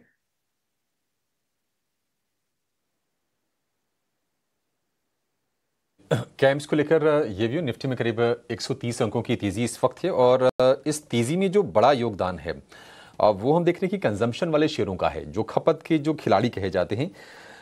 Titan, Nestle, Trent, hero motor, HUL, ये तमाम शेयर आज बाजार को सपोर्ट करने का काम कर रहे हैं। इसके अलावा रिलायंस ग्रुप की 2 कंपनियां, जियो फाइनेंशियल और रिलायंस खुद, ये भी बाजार को आज सपोर्ट करने का काम कर रहे हैं। इसके चलते निफ्टी के जो गेन्स हैं वो 130 अंकों के आसपास के हैं। हालांकि 25,200 एक हर्डल के तौर पर काम करेगा। इसके ऊपर अगर जाके बाजार टिकता है, क्लोजिंग इंपॉर्टेंट होगी, उसके ऊपर अगर क्लोज करता है तो फिर आप आगे की चाल की उम्मीद करके चलेगा। निफ्टी बैंक में थोड़ी सी बाइंग आई है और इस वक्त अगर आप देखेंगे तो करीब करीब 70-80 अंकों के आसपास की तेजी है। लेकिन दिक्कत वही है कि डाइवर्जन है, एचडीएफसी बैंक और आईसीसी बैंक, अगर दोनों विपरीत दिशा में चलेंगे तो फिर निफ्टी बैंक में आप बड़े मूव की उम्मीद मत कीजिएगा। एचडीएफसी बैंक इस वक्त मजबूती के साथ कारोबार कर रहा है और सपोर्ट मिला है। SBI, axis bank, BOB, federal bank, 12 में से 7 शेयर इस वक्त मजबूत हैं और 5 शेयर कमजोर हैं। कमजोर कौन से हैं? Kotak, ICC, IndusInd bank, Canara bank और एयू स्मॉल फाइनेंस बैंक, ये कमजोरी के साथ आपको कारोबार करते हुए दिखेंगे। एसबीआई का शेयर हल्की सी तेजी के साथ 800 रुपए के आसपास है। लेकिन एक शेयर बहुत अच्छी स्ट्रेंथ दिखा रहा है, उसके बारे में जरा व्यू लेते हैं। निमेश भाई, एक बार जीआईसी चेक कीजिए, फिर से 400 रुपए के ऊपर ये शेयर आ गया है। करेक्शन झेला था जीआईसी के शेयर होल्डर्स ने और ट्रेडर्स को भी थोड़ा हो सकता है कि ऊपरी स्तर पर जिन्होंने लिया नुकसान हुआ होगा, लेकिन मोमेंटम फिर से लौटा है और तगड़ी बाइंग आज हो रही है। 5-5.5% की तेजी है। क्या पोजीशन ऐड करें? क्या टारगेट आप देख रहे हैं इसमें?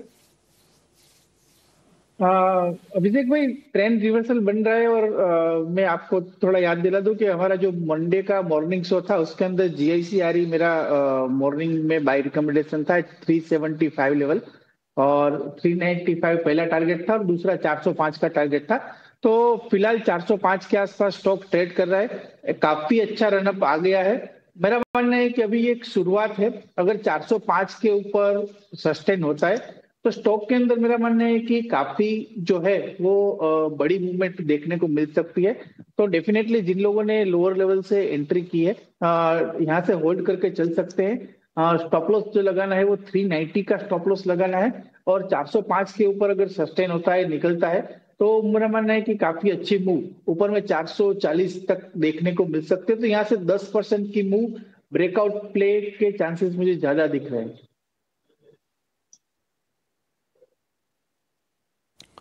ठीक है, ब्रेकआउट के चांसेस हैं, अच्छे मूव यहां से और आ सकते हैं। बढ़िया है। ठीक है, आज सिर्फ जीआईसी आ रही नहीं, आप जनरल इंश्योरेंस स्पेस में अगर आप देखेंगे तो आईसीसी लोम्बार्ड में भी तेजी आज आपको दिखेगी। न्यू इंडिया एश्योरेंस जो कि एक और सरकारी कंपनी, वहां पर भी तेजी है। इनफैक्ट लाइफ इंश्योरेंस में भी एलआईसी का शेयर आपको ऊपर आज के सत्र में कारोबार करता हुआ दिखाई देगा। तो जीआईसी आ रही पर 440 के टारगेट, 390 के स्टॉप लॉस, थोड़ा सा आपको समय देना पड़ेगा इस शेयर को। और एक व्यू जरा चाहिए ट्रेंट के शेयर पर हरीश जी।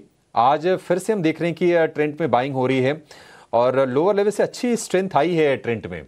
4,500 रुपए तक ये शेयर गिर गया था और वहां से देखिए अब बढ़ के 6100 रुपए के ऊपर निकल गया। ट्रेंट में आपको लगता है कि इस तेजी के ट्रेंड का कंटिन्यूएशन होगा?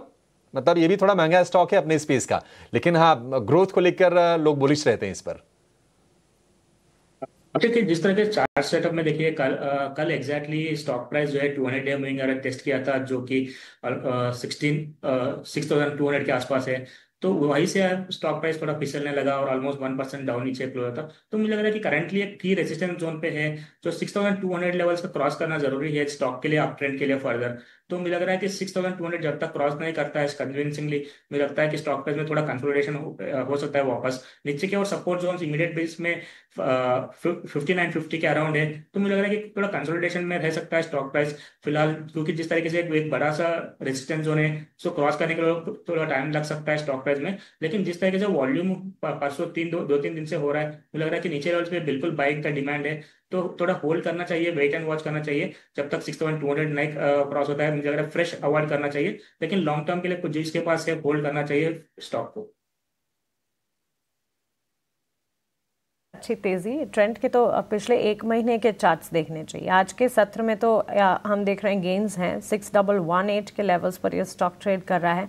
अगर किन्हीं की पोजीशन है उसे इंटैक्ट रखने की राय है, लेकिन पिछले एक महीने में ट्रेंड के रिटर्न्स की अगर बात करें, इस स्टॉक ने रिटर्न्स दिखाए हैं ऑलमोस्ट 11% और पिछले 6 महीने की चाल जो थी वहाँ से बिल्कुल विपरीत स्टॉक ने अब मोमेंटम दिखाना शुरू कर दिया है और करीब 5500 से 6100 के लेवल्स सिर्फ और सिर्फ एक महीने में। लक्ष्मीकांत शुक्ला जी हमारे साथ जुड़ गए हैं, आइए उनको जोड़ते हैं, उनसे समझते हैं स्टॉक स्पेसिफिक रिकमेंडेशन उनके क्या है। लक्ष्मीकांत जी गुड मॉर्निंग, स्वागत है आपका 18 आवर्स स्वदेश पर। बताइए बाजार खुलने के ठीक बाद स्टॉक स्पेसिफिक आपके ओपनिंग ट्रेड्स क्या है? प्रभात मानसी जी, पहला जो हमारा ओपनिंग ट्रेड है वो है जुबलेंट फूड। यहाँ पर हमें फॉलिंग ट्रेंड लाइन का ब्रेकआउट देखने को मिल रहा है डेली के चार्ट्स पर, और पिछले कई दिनों से यहाँ पर हमें इसने एक सपोर्ट ले रखा था की मूविंग एवरेजेस के पास, वहीं से हमें back to back buying momentum देखने को मिला है। तो मुझे लगता है कि अगर ये 700 के ऊपर सस्टेन रहता है तो हमें अपसाइड के मूव देखने को मिल सकते हैं। तो मुझे लगता है कि जुबलेंट फूड में बाय करके चलना चाहिए। इसमें जो हमारा टारगेट आ रहा है वो आ रहा है 740 का, और जो स्टॉप लॉस हमें मेंटेन रखना है वो रखना है अराउंड 680 के लेवल के आसपास। जुबलेंट फूड पहला ट्रेड रहेगा। दूसरा जो ट्रेड है वो एफएसएल का है। तो यहाँ पर एक रेक्टेंगुलर का पोर्शन का ब्रेकआउट देखने को मिल रहा है और ओवरऑल अपसाइड के मूव नजर आ रहे हैं डेली के चार्ट्स पर। आरएसआई में भी बुलिश क्रॉस ओवर है, तो यहाँ पर भी स्ट्रेंथ देखी जा सकती है। हालांकि इसे थोड़ा सा डिप पे बाय करना है कि जब हमने दिया था तब इसका जो प्राइस था वो 390 के आसपास चल रहा था, अभी ये 395 के आसपास आ गया है। तो मुझे लगता है कि एक बार इसमें जब डिप आता है 390 के तरफ तब हमें बाय करके चलना चाहिए। यहाँ पर हमें स्टॉप लॉस रखना होगा 380 का, और जो अपसाइड के जो टारगेट आ रहे हैं वो आ रहे हैं 410 के। बताया आपने लक्ष्मीकांत जी 410 के टारगेट्स के लिए ठीक है, स्टॉप लॉस रखना रहेगा जी। स्टॉक का नाम एफएसएल फर्स्ट सोर्स सॉल्यूशंस, ठीक है। चलिए, दो स्टॉक्स, जुबिलेंट फूड कंजम्पशन जो है ये लगातार फोकस रेडार पर है हमारे एक्सपर्ट के। 740 के टारगेट्स मानकर चले, 1.5% की तेजी जुबिलेंट फूड के काउंटर पर देखने को मिली है। लेकिन अमूमन हम ये कहते हैं कि आईटी सेक्टर के लिए ग्लोबल कनेक्ट जो है बेहद इंपॉर्टेंट है, और ग्लोबल मार्केट में यूएस के बाजार में टेक्नोलॉजी हैवी इंडेक्स नैस्डैक में जो कुछ होता है उसका असर डोमेस्टिक मार्केट भारतीय बाजार की आईटी कंपनियों पर पड़ता है। लेकिन निमेश, एक विपरीत ट्रेंड भी इस वक्त नजर आ रहा है। फैंग स्टॉक्स जो कि यूएस मार्केट में इन पर्टिकुलर टेक्नोलॉजी स्पेसेस से जुड़े स्टॉक्स हैं, फेसबुक, अमेजॉन, नेटफ्लिक्स और गूगल, अगर वहां देखेंगे ऑल टाइम हाई से महज 40-50 पॉइंट्स दूर हैं। उसका impact domestic larger IT companies पर दिखना चाहिए, लेकिन ऐसा हो नहीं रहा है इस वक्त। अगर आप देखेंगे all in all mid cap IT को अगर छोड़ दें, लार्जर आईटी कंपनियां जो हैं अपने पीक लेवल से ऑलमोस्ट 15% नीचे ट्रेंड कर रही है। सो ये जो ऑब्जर्वेशन या लगातार जो बात हम करते हैं कि यूएस मार्केट या ग्लोबल सेटअप में आईटी में जो होता है उसका इम्पैक्ट जो है भारतीय आईटी कंपनियों पर आना चाहिए, इस वक्त ऐसा नहीं हो रहा है। जरूर से मानसी, कहीं ना कहीं जो नेगेटिव सेंटिमेंट्स है वो थोड़ा प्ले आउट कर रहे हैं, और मेरा मानना है कि जिस तरह से एसेंचर के रिजल्ट्स आए थे उसका एक नेगेटिव सेंटिमेंट इम्पैक्ट जो है वो दिख रहा है अपने आईटी सेक्टर में। बट फिलहाल जिस तरह से अभी रिजल्ट सीजन जो है वो 15 दिनों में स्टार्ट होगा, तो एक बार रिजल्ट आएंगे तब वहां से जो है वो बेटर क्लैरिटी मिलेगी मार्केट को, और कहीं ना कहीं जो है वो एक अपॉर्चुनिटी है यहाँ से। बट फिलहाल जिस तरह से हम लोगों ने सुबह भी डिस्कस किया था कि चार्ट स्ट्रक्चर पे ऐसा कोई ट्रेंड रिवर्सल के सिग्नल स्ट्रांगली नहीं मिल रहे, कंसोलिडेशन का स्ट्रक्चर चल रहा है, तो थोड़ा वेट एंड वॉच करना चाहिए, मोमेंटम मिलना चाहिए या कोई ट्रिगर मिलना चाहिए। तो यहाँ से डेफिनेटली आपने जो पॉइंट बताया वो काफी वैलिड पॉइंट है, और यहाँ से आईटी सेक्टर के अंदर भी मार्केट में सपोर्ट मिलेगा ऐसा चांसेस है। बट फिलहाल शॉर्ट टर्म के लिए 10-15 दिन के लिए मेरा मानना है कि साइडवे ट्रेंड में चलेगा, और रिजल्ट्स आने के बाद मार्केट को जैसे ही बेटर क्लैरिटी मिलती है उसके बाद हम लोग जो है वो स्टॉक स्पेसिफिक अच्छा एक्शन आईटी स्पेस में देखने को मिलेगा, ऐसा मैं मानता हूं। तो व्यू ऑल ओवर बुलिश है। टेक्निकल पॉइंट ऑफ व्यू से, short term point of view से भी फिलहाल थोड़ा अवॉइड करके चलना चाहिए। ठीक है, ये व्यू हो गया निमेश जी की तरफ से। और निफ्टी के जो गेंस हैं वो 130 अंकों के हैं, और मतलब एक रेंज का ही बाजार दिख रहा है अच्छी शुरुआत के बाद निफ्टी के फ्रंट पर। निफ्टी बैंक की बात करें तो तेजी थोड़ी लोअर लेवल से बढ़ी है, अब 165 अंक ऊपर आपको निफ्टी बैंक कारोबार करता हुआ दिखाई देगा, और इस वक्त 12 में से 10 शेयर मजबूत हैं। आईसीआईसीआई बैंक ने लोअर लेवल से बड़ी अच्छी वापसी की है, और ये शेयर तो कमजोरी के साथ खुला था, लेकिन नए हरे निशान में लौट आए हैं आईसीआईसीआई बैंक का शेयर। आज का जो लो है 1415 का है, 1425 रुपये पर आपको दिखेगा। तो इसकी वापसी से ही हम देख रहे हैं कि थोड़ा माहौल बेहतर हुआ है निफ्टी बैंक का। 165 अंकों के बढ़त है, और जो कमजोर शेयर हैं कोटक बैंक और इंडसइंड बैंक, ये दो शेयर हैं जहां पर आज आपको थोड़ी नरमी के साथ कारोबार होता हुआ दिखेगा। अदरवाइज अब ये लग रहा है कि निफ्टी को अगर यहां से ऊपर जाना है तो निफ्टी बैंक में जो सपोर्ट आएगा वो ऊपर ले जाने का काम निश्चित तौर पर करेगा। एक राय आपसे लक्ष्मीकांत जी, जेएसडब्ल्यू स्टील के शेयर पर चाहिए, क्या व्यू होगा आपका इसको लेकर? एक बढ़िया कंपनी है ये, और हम देख रहे हैं कि रोलोवर्स के नंबर भी ठीक ठाक हैं जेएसडब्ल्यू स्टील के। फिलहाल अभी तो 80% के आसपास रोलोवर है, अभी इसमें और एडिशन होगा, लेकिन बार बार इस शेयर ने अटेम्प्ट किया है 1000 रुपए के ऊपर आकर टिकने की। आप जरा बताइए कि क्या करना चाहिए, और यहां से क्या कोई ट्रेड बन रहा है आपके हिसाब से? ये 20 जून को यहाँ पे एक फॉलिंग ट्रेंड लाइन का ब्रेकआउट देखने को मिला था जुबलेंट स्टील, जेएसडब्ल्यू स्टील में, और फिर उसके बाद यहाँ पर एक प्रॉफिट बुकिंग भी साइमल्टेनियसली आ गई थी। बट ओवरऑल जो स्ट्रक्चर है अभी भी बुलिश साइड का ही लग रहा है, क्योंकि हमें लोअर लेवल्स पे बाइंग भी देखने को मिली है। पिछले 3 से 4 दिनों से अपने जो की मूविंग एवरेजेस हैं, अगर हम बात करें 20 और 100 डीएमए के लेवल को, उसको उसने रिटेन करके रखा हुआ है, और अभी भी ये स्टॉक अपने सारे सिग्निफिकेंट मूविंग एवरेज के ऊपर ही सस्टेन कर रहा है। तो ओवरऑल व्यू तो पॉजिटिव ही निकल कर आ रहा है। मुझे लगता है कि करंट लेवल्स पे भी बाइंग की जा सकती है, बस स्टॉप लॉस थोड़ा सा दूर आ रहा है, जो कि आ रहा है 980 के आसपास। तो मुझे लगता है कि अगर 980 का जो स्टॉप लॉस है, यार इतना इस अमाउंट का रिस्क लेने में सफिशिएंट है, तो वो बाइंग करके चल सकता है। और जो अपसाइड के मूव हमें देखने को मिलेंगे, जैसे ही इसके जो पिछले स्विंग हाई है 1025 उसके ऊपर निकलता है तो हमें फर्दर बाइंग मोमेंटम देखने को मिल सकता है। उस दौरान फिर ये स्टॉक जो इसके नेक्स्ट लेवल है 1060 तक, वहां तक निकल सकता है। तो ओवरऑल जेएसडब्ल्यू स्टील में व्यू पॉजिटिव ही रहेगा जब तक ये 980 के ऊपर सस्टेन करता है। ठीक है, 980 के ऊपर अगर सस्टेन करता है तो व्यू पॉजिटिव रहेगा। एक और शेयर जिसमें तेजी के जो सौदे हैं वो अगली सीरीज में रोल हो रहे हैं और वो है हैवेल्स का। हैवेल्स ने बहुत ही खूबसूरत बेस बनाया हुआ है 1500 रुपए के लेवल के आसपास। हालांकि काफी ज्यादा वोलेटाइल ये रहा है, लेकिन पिछले कुछ सत्रों में रफ्तार पकड़ी है हैवेल्स ने और आज भी हम देखने की करीब 1.5% के आसपास की मजबूती पर कारोबार ये शेयर कर रहा है। हरीश जी, 1600 रुपए के आसपास शेयर हो गया हैवेल्स। तेजी क्या इसमें जारी रहेगी और क्या तेजी के नए सौदे डाल के भी इसमें पैसे बन सकते हैं?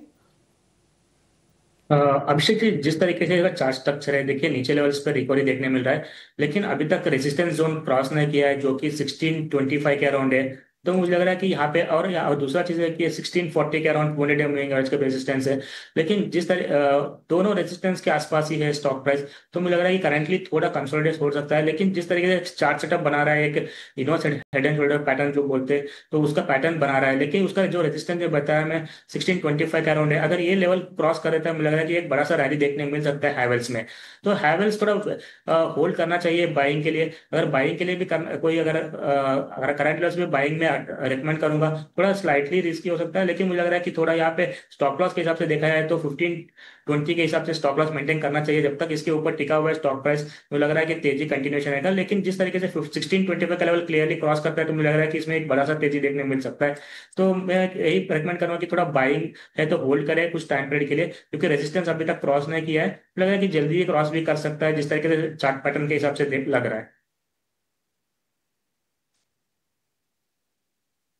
ठीक है, हैवेल्स के लिए ये व्यू 1.5% ऊपर कारोबार कर रहा है। वेट एंड वॉच की सलाह है आपके लिए। निमेश जी, बीएल जो कि डिफेंस का एक कह सकते हैं कि बड़ा प्ले रहा है, लोगों ने खूब पैसे बनाए हैं। ये शेयर 300 रुपए के ऊपर का था, गिरते गिरते 250 रुपए के भी नीचे चला गया था, लेकिन पिछले 4 महीने बड़े कमाल के रहे हैं। अब चूंकि थोड़ा सा लग रहा है कि डिफेंस वाला स्पेस थोड़ा कंसोलिडेट करेगा, स्टॉक्स थोड़े साइडवेज हो जाएंगे, क्या बेहतर ये होगा कि एक बार को प्रॉफिट बुकिंग कर लें? बहुत सारे लोग होंगे जिनकी 250, 300, 325 की एंट्री होगी बीएल में। कल गिरा ये शेयर, आज भी थोड़ी नरमी के ही संकेत दे रहा है। एक बार को एग्जिट लेना क्या सही रहेगा इसमें से? Abhishek ji, candlestick chart pattern है वो सबसे पहले अर्ली ट्रेंड रिवर्सल सिग्नल देता है और कल के सेशन क्या अगर देखें तो डार्क क्लाउड कवर का एक पैटर्न बना है जो नॉर्मली एक ट्रेंड रिवर्सल है और इंडिकेट करता है कि आने वाले दिनों में यहाँ से जो तेजी हुई थी वहां पर ब्रेक लग सकती है। तो मेरा मानना है कि कल का लो जो था वो अराउंड 415 414 के आसपास का था, अभी 416 चल रहा है। तो अगर 415 के लेवल ब्रेक होते हैं और उसके नीचे सस्टेन होता है तो डेफिनेटली चांसेस ऐसा बनेंगे कि ये जो रैली आई है उसके ऊपर ब्रेक लगेगी। और अगर आप देखिए तो 21 EMA का जो सपोर्ट एरिया है वो भी काफी दूर है, 395 के लेवल के आसपास का है। तो यहाँ से चांसेस ज्यादा है कि यहाँ से प्रॉफिट बुकिंग आ सकता है, छोटा करेक्शन आ सकता है। तो 415 के नीचे अगर स्टॉक जाता है तो डेफिनेटली ये काउंटर के अंदर अगर लोअर लेवल से आपने लिया है तो एक बार जरूर से प्रॉफिट बुक करना चाहिए। लोअर लेवल पे आपको फिर से बेटर एंट्री मिल सकती है। अगर एंट्री अपॉर्चुनिटी है, मौका मिले तो एक बार प्रॉफिट बुक कर सकते हैं और लोअर लेवल पे फिर से एंट्री। इनफैक्ट डिफेंस और शिप बिल्डिंग स्पेस में यही स्ट्रैटेजी अपनाना भी बेहतर होगा, क्योंकि एंट्री अपॉर्चुनिटी दे भी रहे हैं ये स्पेसेस। पहले हम एक तरफा तेजी देखते थे, लेकिन अब हम देखते हैं कुछ सेशंस जहां पर ये गिरावट में आपको एक एंट्री अपॉर्चुनिटी, एंट्री का मौका देते हैं। तो जहां ये तेजी पकड़ते हैं वहां पर एक बार आप प्रॉफिट बुक करने के बारे में सोच सकते हैं। जेएम फाइनेंशियल के चार्ट्स पर हरीश आपसे एक राय जानना चाहेंगे। इस स्टॉक में साइडवेज मोमेंटम पिछले कुछ समय से दिखना शुरू हुआ था और उसके बाद अब हम देख रहे हैं स्टॉक अच्छी खासी मजबूती के बीच ट्रेड करता हुआ। करीब 25-26% के मजबूती के ट्रेंड रिटर्न्स पिछले एक महीने में नजर आ चुके हैं। आज के सत्र में भी शार्प अपसर्ज इस स्टॉक में दिख रही है। आशी जी, जिस तरीके से रनअप देखने मिला है, इसमें शानदार रनअप देखने मिला है। ऑलमोस्ट अभी देखते हैं तो मोस्टली सारे कैपिटल मार्केट्स के स्टॉक्स में सारे में बहुत सारा मोमेंटम देखने मिल रहा था कुछ दिनों से। तो मुझे लग रहा है कि करेंटली जेएम फाइनेंशियल एक स्लाइटली एक छोटा रेजिस्टेंस के पास है, तो वन ऑलमोस्ट 158 के अराउंड। तो मुझे लग रहा है कि इसके ऊपर निकल जाए तो फर्दर रैली देखने मिल सकता है, जो कि प्रीवियस ऑल टाइम तक 170 तक। तो ओवरऑल सेटअप अभी भी थोड़ा बहुत तेजी का ही है, इतना कुछ वीकनेस नहीं नजर आ रहा है। जिस तरीके से वॉल्यूम भी देखने मिल रहा है कि उसके मुझे लग रहा है कि हर डिप्स में बाइंग हो रहा है। तो जिसके पास है तो मुझे लग रहा है कि ट्रायलिंग स्टॉप के साथ होल्ड करे, क्योंकि जिस तरीके से वॉलिटिलिटी है बीच में इस स्टॉक में, मुझे लग रहा है कि ट्रायलिंग स्टॉप मेंटेन करना जरूरी है। मुझे लग रहा है कि 142 के ऊपर जब तक टिका हुआ है, मुझे लग रहा है कि स्टॉक प्राइस में और मोमेंटम ऊपर की ओर दिख सकता है, जो कि 168 का लेवल क्रॉस तक लेके जा सकता है। और मुझे लग रहा है कि ओवरऑल सेटअप में अभी कभी यहाँ पे कुछ ज्यादा वीकनेस नहीं है, तो होल्ड करें, मेंटेन करें, लेकिन स्टॉप लॉस मेंटेन करना जरूरी है, क्योंकि जिस तरीके से वॉलिटिलिटी स्टॉक्स में देखने मिलता है, तो 142 का स्टॉप लॉस के साथ होल्ड करने की राय है। 142 का स्टॉप लॉस, अगर पोजीशन है इसे मेंटेन जरूर करें, लेकिन स्टॉप लॉसेस मेंटेन करना या हाइजीन फॉलो करना बेहद ज़रूरी है, डिसिप्लिन फॉलो करना ज़रूरी है इस तरह के स्टॉक में। आगे बढ़ेंगे और रेलवे स्टॉक्स पर एक नज़र डालते हैं। कल ड्यूरिंग क्लोजिंग आवर्स हमने ये भी देखा था कि रेलवे बुकिंग जो है उसके रेट्स जो है वो अपडेट हो सकते हैं, रेल यात्रा महंगी होने की संभावना है, और उस पर हमने हमारी एक्सक्लूसिव रिपोर्ट भी आपके सामने रखी थी। हमारे संवाददाता जुड़े थे और वो बात भी रख रहे थे। IRCTC के चार्ट्स इस वक्त अगर आप देखेंगे करीब 769 770 के लेवल्स पर ट्रेड कर रहे हैं। RVNL, IRFC ये तमाम स्टॉक्स पर नजर होनी चाहिए मजबूती के साथ। रेलवे काउंटर्स में हम देख रहे हैं अच्छा एक्शन। निमेश जी, आपसे रेलवे स्टॉक्स पर एक टेक जानना चाहेंगे।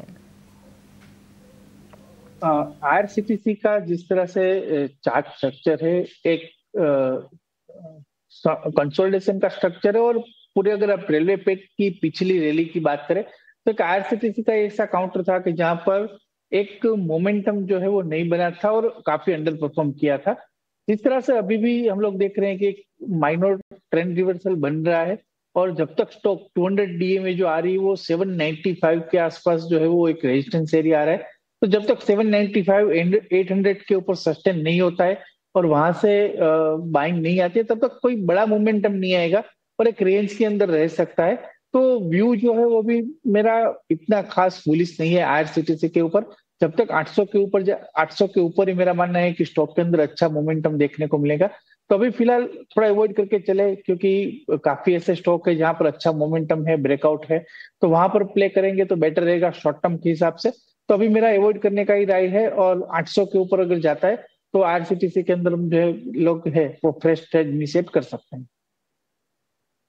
रेलवे स्टॉक्स पर ये एक राय इस वक्त रेलवे, टूरिज्म, लीजर ये सारे स्पेस पर नजर होनी चाहिए। इंडिगो पर भी हमने राय रखी हमारे एक्सपर्ट्स के आपके सामने, और इंडियन होटल्स पर भी बाजार खुलने से पहले एक टेक लिया था, और एक रिपोर्ट आई है ब्रोकरेजेस की, और इस रिपोर्ट के दम पर स्टॉक में अप मूव है। या इंडियन होटल्स का चार्ट भी अगर आप देखेंगे तेजी के साथ इस वक्त ट्रेड करता हो। लेकिन चलिए आगे बढ़ेंगे और ऑप्शन के चैंपियन, हमारी ऑप्शन की दमदार रणनीति का रुख करेंगे।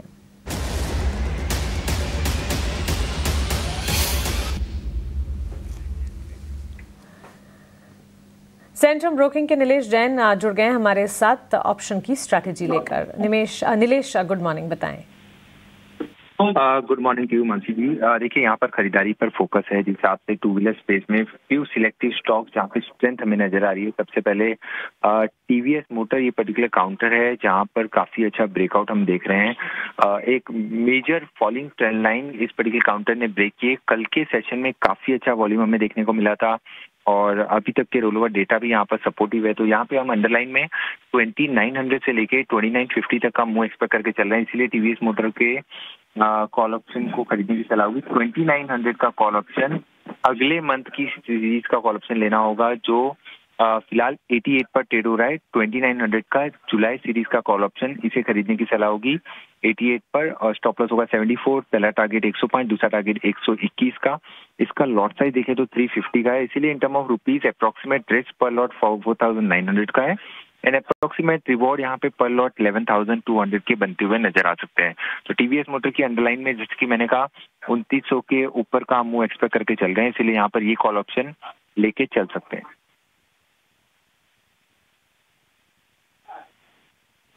ठीक है, TVS मोटर 29 वाली कॉल खरीदनी है, 1% ऊपर ये शेयर आपको दिखेगा, 2863 का भाव है। और ये कॉल मिलेगी आपको 88-89 रुपए के भाव के आसपास भाव प्राइस होंगे इसके।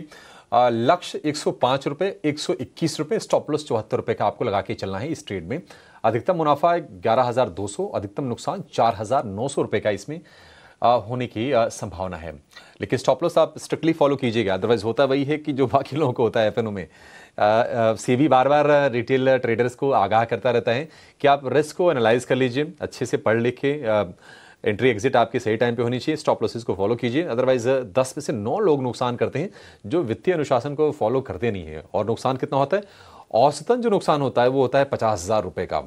तो ये बिल्कुल आपके दिमाग में हमेशा होनी चाहिए जब भी आप एफएनओ में ट्रेड ले रहे हों। ठीक है, चलिए आगे बढ़ते हैं। जरा निफ्टी को अगर हम देखेंगे तो 136 अंक ऊपर, 150 अंकों की तेजी, एक टफ रेजिस्टेंस हम देख रहे हैं कि निफ्टी फेस कर रहा है 25,200 के लेवल पर। ये लेवल हमने आपको बताए भी थे बाजार खुलने के आसपास, बाजार खुलने से पहले। आज का हाई देखिए तो 25,200.45, वहीं पर जाके बाजार ठिठका है और उसके आसपास हम देख रहे हैं कि घूम रहा है। उसको अगर पार कर लेता है तो फिर तेजी और बढ़ने की आप उम्मीद कर सकते हैं। वैसे बैंकिंग शेयरों से थोड़ा सपोर्ट आया है, थोड़ा सपोर्ट अगर और आ जाए ना तब उसके ऊपर आप निकलने की देखेंगे, कोशिश करेगा। आज कंजम्पशन से, आईटी से और ऑटो से अच्छा सपोर्ट है और बाजार का दिग्गज रिलायंस भी बाजार को काफी अच्छे से सहारा दे रहा है। 1% के आसपास के गेंस के साथ हम देख रहे हैं कि रिलायंस कारोबार कर रहा है। कुछ और शेयरों पर जरा नजर डालते हैं। एसजेवीएन में भी आज हम देख रहे हैं कि तेजी ठीक ठाक है, 3 से 4% की तेजी है। और लक्ष्मीकांत जी, ये शेयर निकल गया है 100 रुपए के ऊपर। हमने देखा था कि जब इसके नतीजे आए थे पिछले तिमाही के, हायर एक्सपेंस के चलते घाटा रिपोर्ट किया था तो प्रॉफिट टेकिंग आई थी ऊपरी स्तरों से। फिर से बाइंग आ रही है, आपको लगता है कि सस्टेन कर पाएगा? और अगर तेजी अगर आपको दिख रही है तो क्या इस लेवल पर ट्रेड लें 100 रुपए के भाव के आसपास? देखिए, ये स्टॉक का जो हिस्टोरिकल जो ट्रेंड है वो ये बता रहा है कि जब भी स्टॉक 200 डीएमए के आसपास आता है तो वहां से प्रॉफिट बुकिंग देखने को मिलती है। और पिछली बार भी यही हुआ था, जब ये अपने 105 106 लेवल्स पे आया था वहां पे हमें प्रॉफिट बुकिंग देखने को मिली थी।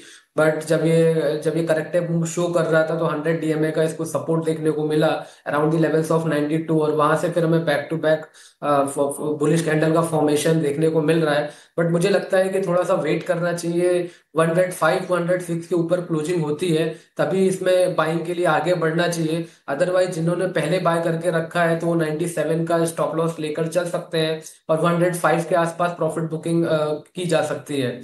और फिर अब एक बार अगर हमें देखना होगा कि 105 के आसपास अगर यहाँ पर फर्दर 3 से 4 दिनों का कंसोलिडेशन होता है, देन आफ्टर अगर उसके ऊपर ब्रेकआउट मिलता है तब मुझे लगता है कि अच्छा खासा अपसाइड का मोमेंटम ये स्टॉक दिखा सकता है। और जैसे इसमें 105 106 के ऊपर ब्रेकआउट आता है तो नेक्स्ट लेवल निकल कर आ रहे हैं, वो निकल कर आ रहे हैं 112 से लेकर 115 के।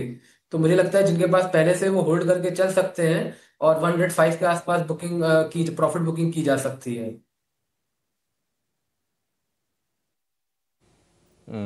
ठीक है, एसजेवीएन को लेकर ये व्यू 3% ऊपर फिलहाल आपको शेयर दिखेगा।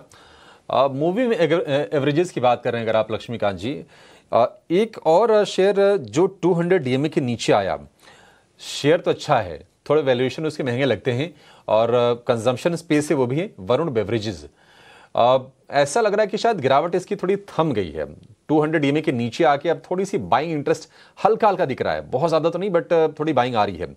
वरुण बेवरेजेस का शेयर लेकर आइए, 4.5% ऊपर ये शेयर दिखेगा, 464 रुपए का भाव इसका है। हरीश जी, वरुण बेवरेजेस आपको लगता है कि अब ये रिवर्सल के लिए तैयार है शेयर या फिर किसी लेवल का वेट करेंगे? क्या सलाह होगी आपकी शेयर को लेकर? बिल्कुल जब से नीचे पिछला हुआ है वहां से कंटिन्यूस गिरावट देखने मिला है, तो मुझे लग रहा है कि अभी तक कोई क्लियरली ट्रेंड रिवर्सल नहीं दिखाई दे रहा है स्टॉक में। मुझे लग रहा है कि अभी भी लोअर बॉटम का फॉर्मेशन बना हुआ है। मुझे लग रहा है कि फर्दर वीकनेस देखने मिल सकता है, लेकिन जो प्रीवियस स्विंग लो था 422 के अराउंड था, तो मुझे लग रहा है कि फर्दर डाउन साइड वहां तक देखने मिल सकता है बिल्कुल। तो अभी फिलहाल के लिए एक ऐसा कुछ क्लियर डायरेक्शन नहीं है कि एक पॉजिटिव रिवर्सल हो सकता है, तो मुझे लग रहा है कि इसको थोड़ा अवॉइड करना चाहिए स्टॉक को, तो और थोड़ा वीकनेस देखने मिल सकता है इस स्टॉक में। तो फिलहाल के लिए थोड़ा अवॉइड का एडवाइस रहेगा मेरे इस स्टॉक पे।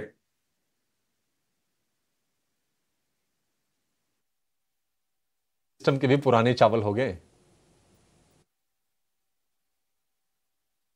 ओके, चलिए ये एक राय वरुण बेवरेजेस पर आपको मिलती हुई। इस बीच बाजार पर भी लगातार आपकी नजर होनी चाहिए। सेंसेक्स में करीब 500 अंकों की तेजी हम देख रहे हैं, 82,562 के स्तर वहां पर। निफ्टी, बैंक निफ्टी में भी तेजी की चाल जो है कायम है। निफ्टी आईटी में करीब 380 अंकों की तेजी है। आईटी सेक्टर पर लगातार बातचीत भी हम कर रहे हैं और आईटी सेक्टर डाउन ट्रेंड्स दिखाने के बाद अब संभलने की कोशिश करता हुआ कंजम्पशन का खेमा सबसे आगे खड़ा है। एफएमसीजी पैक 450 अंकों की मजबूती दिखाते हुए। लेकिन चलिए आगे बढ़ते हैं और CV industry, commercial vehicle industry की बात करते हैं। इस इंडस्ट्री में ग्रोथ को लेकर आउटलुक कुछ आए हैं और सीवी सेगमेंट का प्रदर्शन जो है ये जानना आपके लिए इस वक्त बेहद ज़रूरी है। इस पर टाटा मोटर्स के एग्जीक्यूटिव डायरेक्टर गिरीश वाघ से एक्सक्लूसिव बातचीत की है सृष्टि शर्मा ने। आइए आपको दिखाते हैं। सबसे पहले तो हमें इंडस्ट्री ग्रोथ आउटलुक पे गाइड कीजिए। देखिए उम्मीदें काफी सारी थी, पिछले साल से ही सब कमर्शियल व्हीकल इंडस्ट्री के अच्छे ग्रोथ नंबर्स की उम्मीद कर रहे थे। आप कैसे देख रहे हैं इंडस्ट्री की ग्रोथ यहां से, और अभी तक जो हम इतने स्ट्रॉन्ग नंबर्स नहीं देख पाए हैं उसके पीछे की वजहें क्या है? तो अगर हम देखें तो फाइनेंशियल ईयर 19 से फाइनेंशियल ईयर 25 आपने जैसे बताया कि नंबर्स ज्यादा ग्रो नहीं हुए हैं। साधारणतः 10 लाख तक इंडस्ट्री वॉल्यूम रही है दोनों साल, FY19 और FY25। लेकिन FY19 में जो ट्रक बिक रहे थे और FY25 में जो ट्रक बिक रहे थे ये हायर टनेज वाले थे। इसलिए अगर हम कितनी टनेज कैपेसिटी सेल हुई है मार्केट में देखेंगे तो FY25 FY19 से 35% ज्यादा था। तो इतनी ग्रोथ मार्केट में हुई है टनेज कैपेसिटी में। अभी हमें ऐसा लगता है कि टनेज कैपेसिटी जो शिफ्ट हो रहा है हायर टनेज, वो बहुत सारे हद तक पीक तक पहुंच गया है और इसके बाद हमें जो दिखेगा वो एक वॉल्यूम ग्रोथ दिखेगा। अभी वॉल्यूम ग्रोथ आगे कैसे होगा तो देखिए जीडीपी ग्रोथ, इंफ्रास्ट्रक्चर इन्वेस्टमेंट या सीमेंट, स्टील, एक्जिम, कोल, माइनिंग ये सब सेक्टर्स में अच्छा हो रहा है। तो इससे लगता है कि कमर्शियल व्हीकल इंडस्ट्री देयरफॉर एक 3 या 5 साल के हिसाब से अगर हम देखें तो एक single digit compounded annual growth rate में ग्रो होगी। तो टाटा मोटर्स के एग्जीक्यूटिव डायरेक्टर गिरीश वाघ से एक्सक्लूसिव बातचीत ईटी नाउ स्वदेश की। ग्रोथ प्लान्स और आगे को लेकर बिजनेस डेवलपमेंट प्लान स्ट्रैटेजी क्या है, इस पर टाटा मोटर्स 675 के लेवल्स पर। हरीश, क्विकली एक टेक्निकल नजरिया टाटा मोटर्स पर दीजिएगा। जिस तरीके से देखिए टाटा मोटर्स में रेजिस्टेंस जोन दिखने मिला था 750 के, और वहां से stock price continuously down trend में है। तो मुझे लग रहा है कि थोड़ा शॉर्ट टर्म में ले और थोड़ा वीकनेस देखने मिल सकता है टाटा मोटर्स में, क्योंकि सपोर्ट जो दिख रहा है मुझे 640 से 630 के अराउंड है। मुझे लग रहा है कि वहां पे बाइंग करने की राय रहेगी, क्योंकि अभी फिलहाल मुझे लग रहा है कि थोड़ा वीकनेस फर्दर देखने मिल सकता है। लेकिन मुझे लग रहा है कि एक स्ट्रॉन्ग बेस बना चुका है जो प्रीवियस स्विंग लो था जो 535 के आसपास। तो मुझे लग रहा है कि यहाँ पे टर्न अराउंड के लिए थोड़ा टाइम लगेगा। मुझे लग रहा है कि 630 640 लेवल्स अगर मिलता है तो मुझे लग रहा है कि बेटर लेवल्स रहेंगे बाइंग करने के लिए। और मुझे लग रहा है कि ओवरऑल सेटअप थोड़ा तेजी का ही है, लेकिन अभी फिलहाल एक करेक्टिव फेज में है, तो ये फर्दर करेक्शन एक्सटेंड हो सकता है। तो मुझे लग रहा है कि डिप में बाय करने की राय रहेगी, तो फिलहाल थोड़ा अवॉइड करना चाहिए, वेट कीजिए। नीचे बिल्कुल मुझे लग रहा है कि डिप्स मिल सकते हैं स्टॉक में, तो डिप्स 640 अगर मिलता है तो मुझे लग रहा है 640 630 लेवल्स वहां पे बाय करने की राय रहेगी। तो चलिए ये राय टाटा मोटर्स पर इस वक्त हमें मिलती हुई। हरीश, निमेश, बहुत शुक्रिया आपका हमारे साथ जुड़ने के लिए और बाजार पर अपनी राय हमारे व्यूअर्स के साथ शेयर करने के लिए। लक्ष्मीकांत जी, आपका भी शुक्रिया हमारे साथ जुड़ने के लिए, अपनी राय हमारे साथ रखने के लिए। और चलिए इसी के साथ इस सेगमेंट को तो हम यही समेट रहे हैं, लेकिन 10 के बाजार मार्केट की महारथी की शुरुआत करते हैं और शुरुआत सीधा कैनरा बैंक हेडलाइंस के साथ।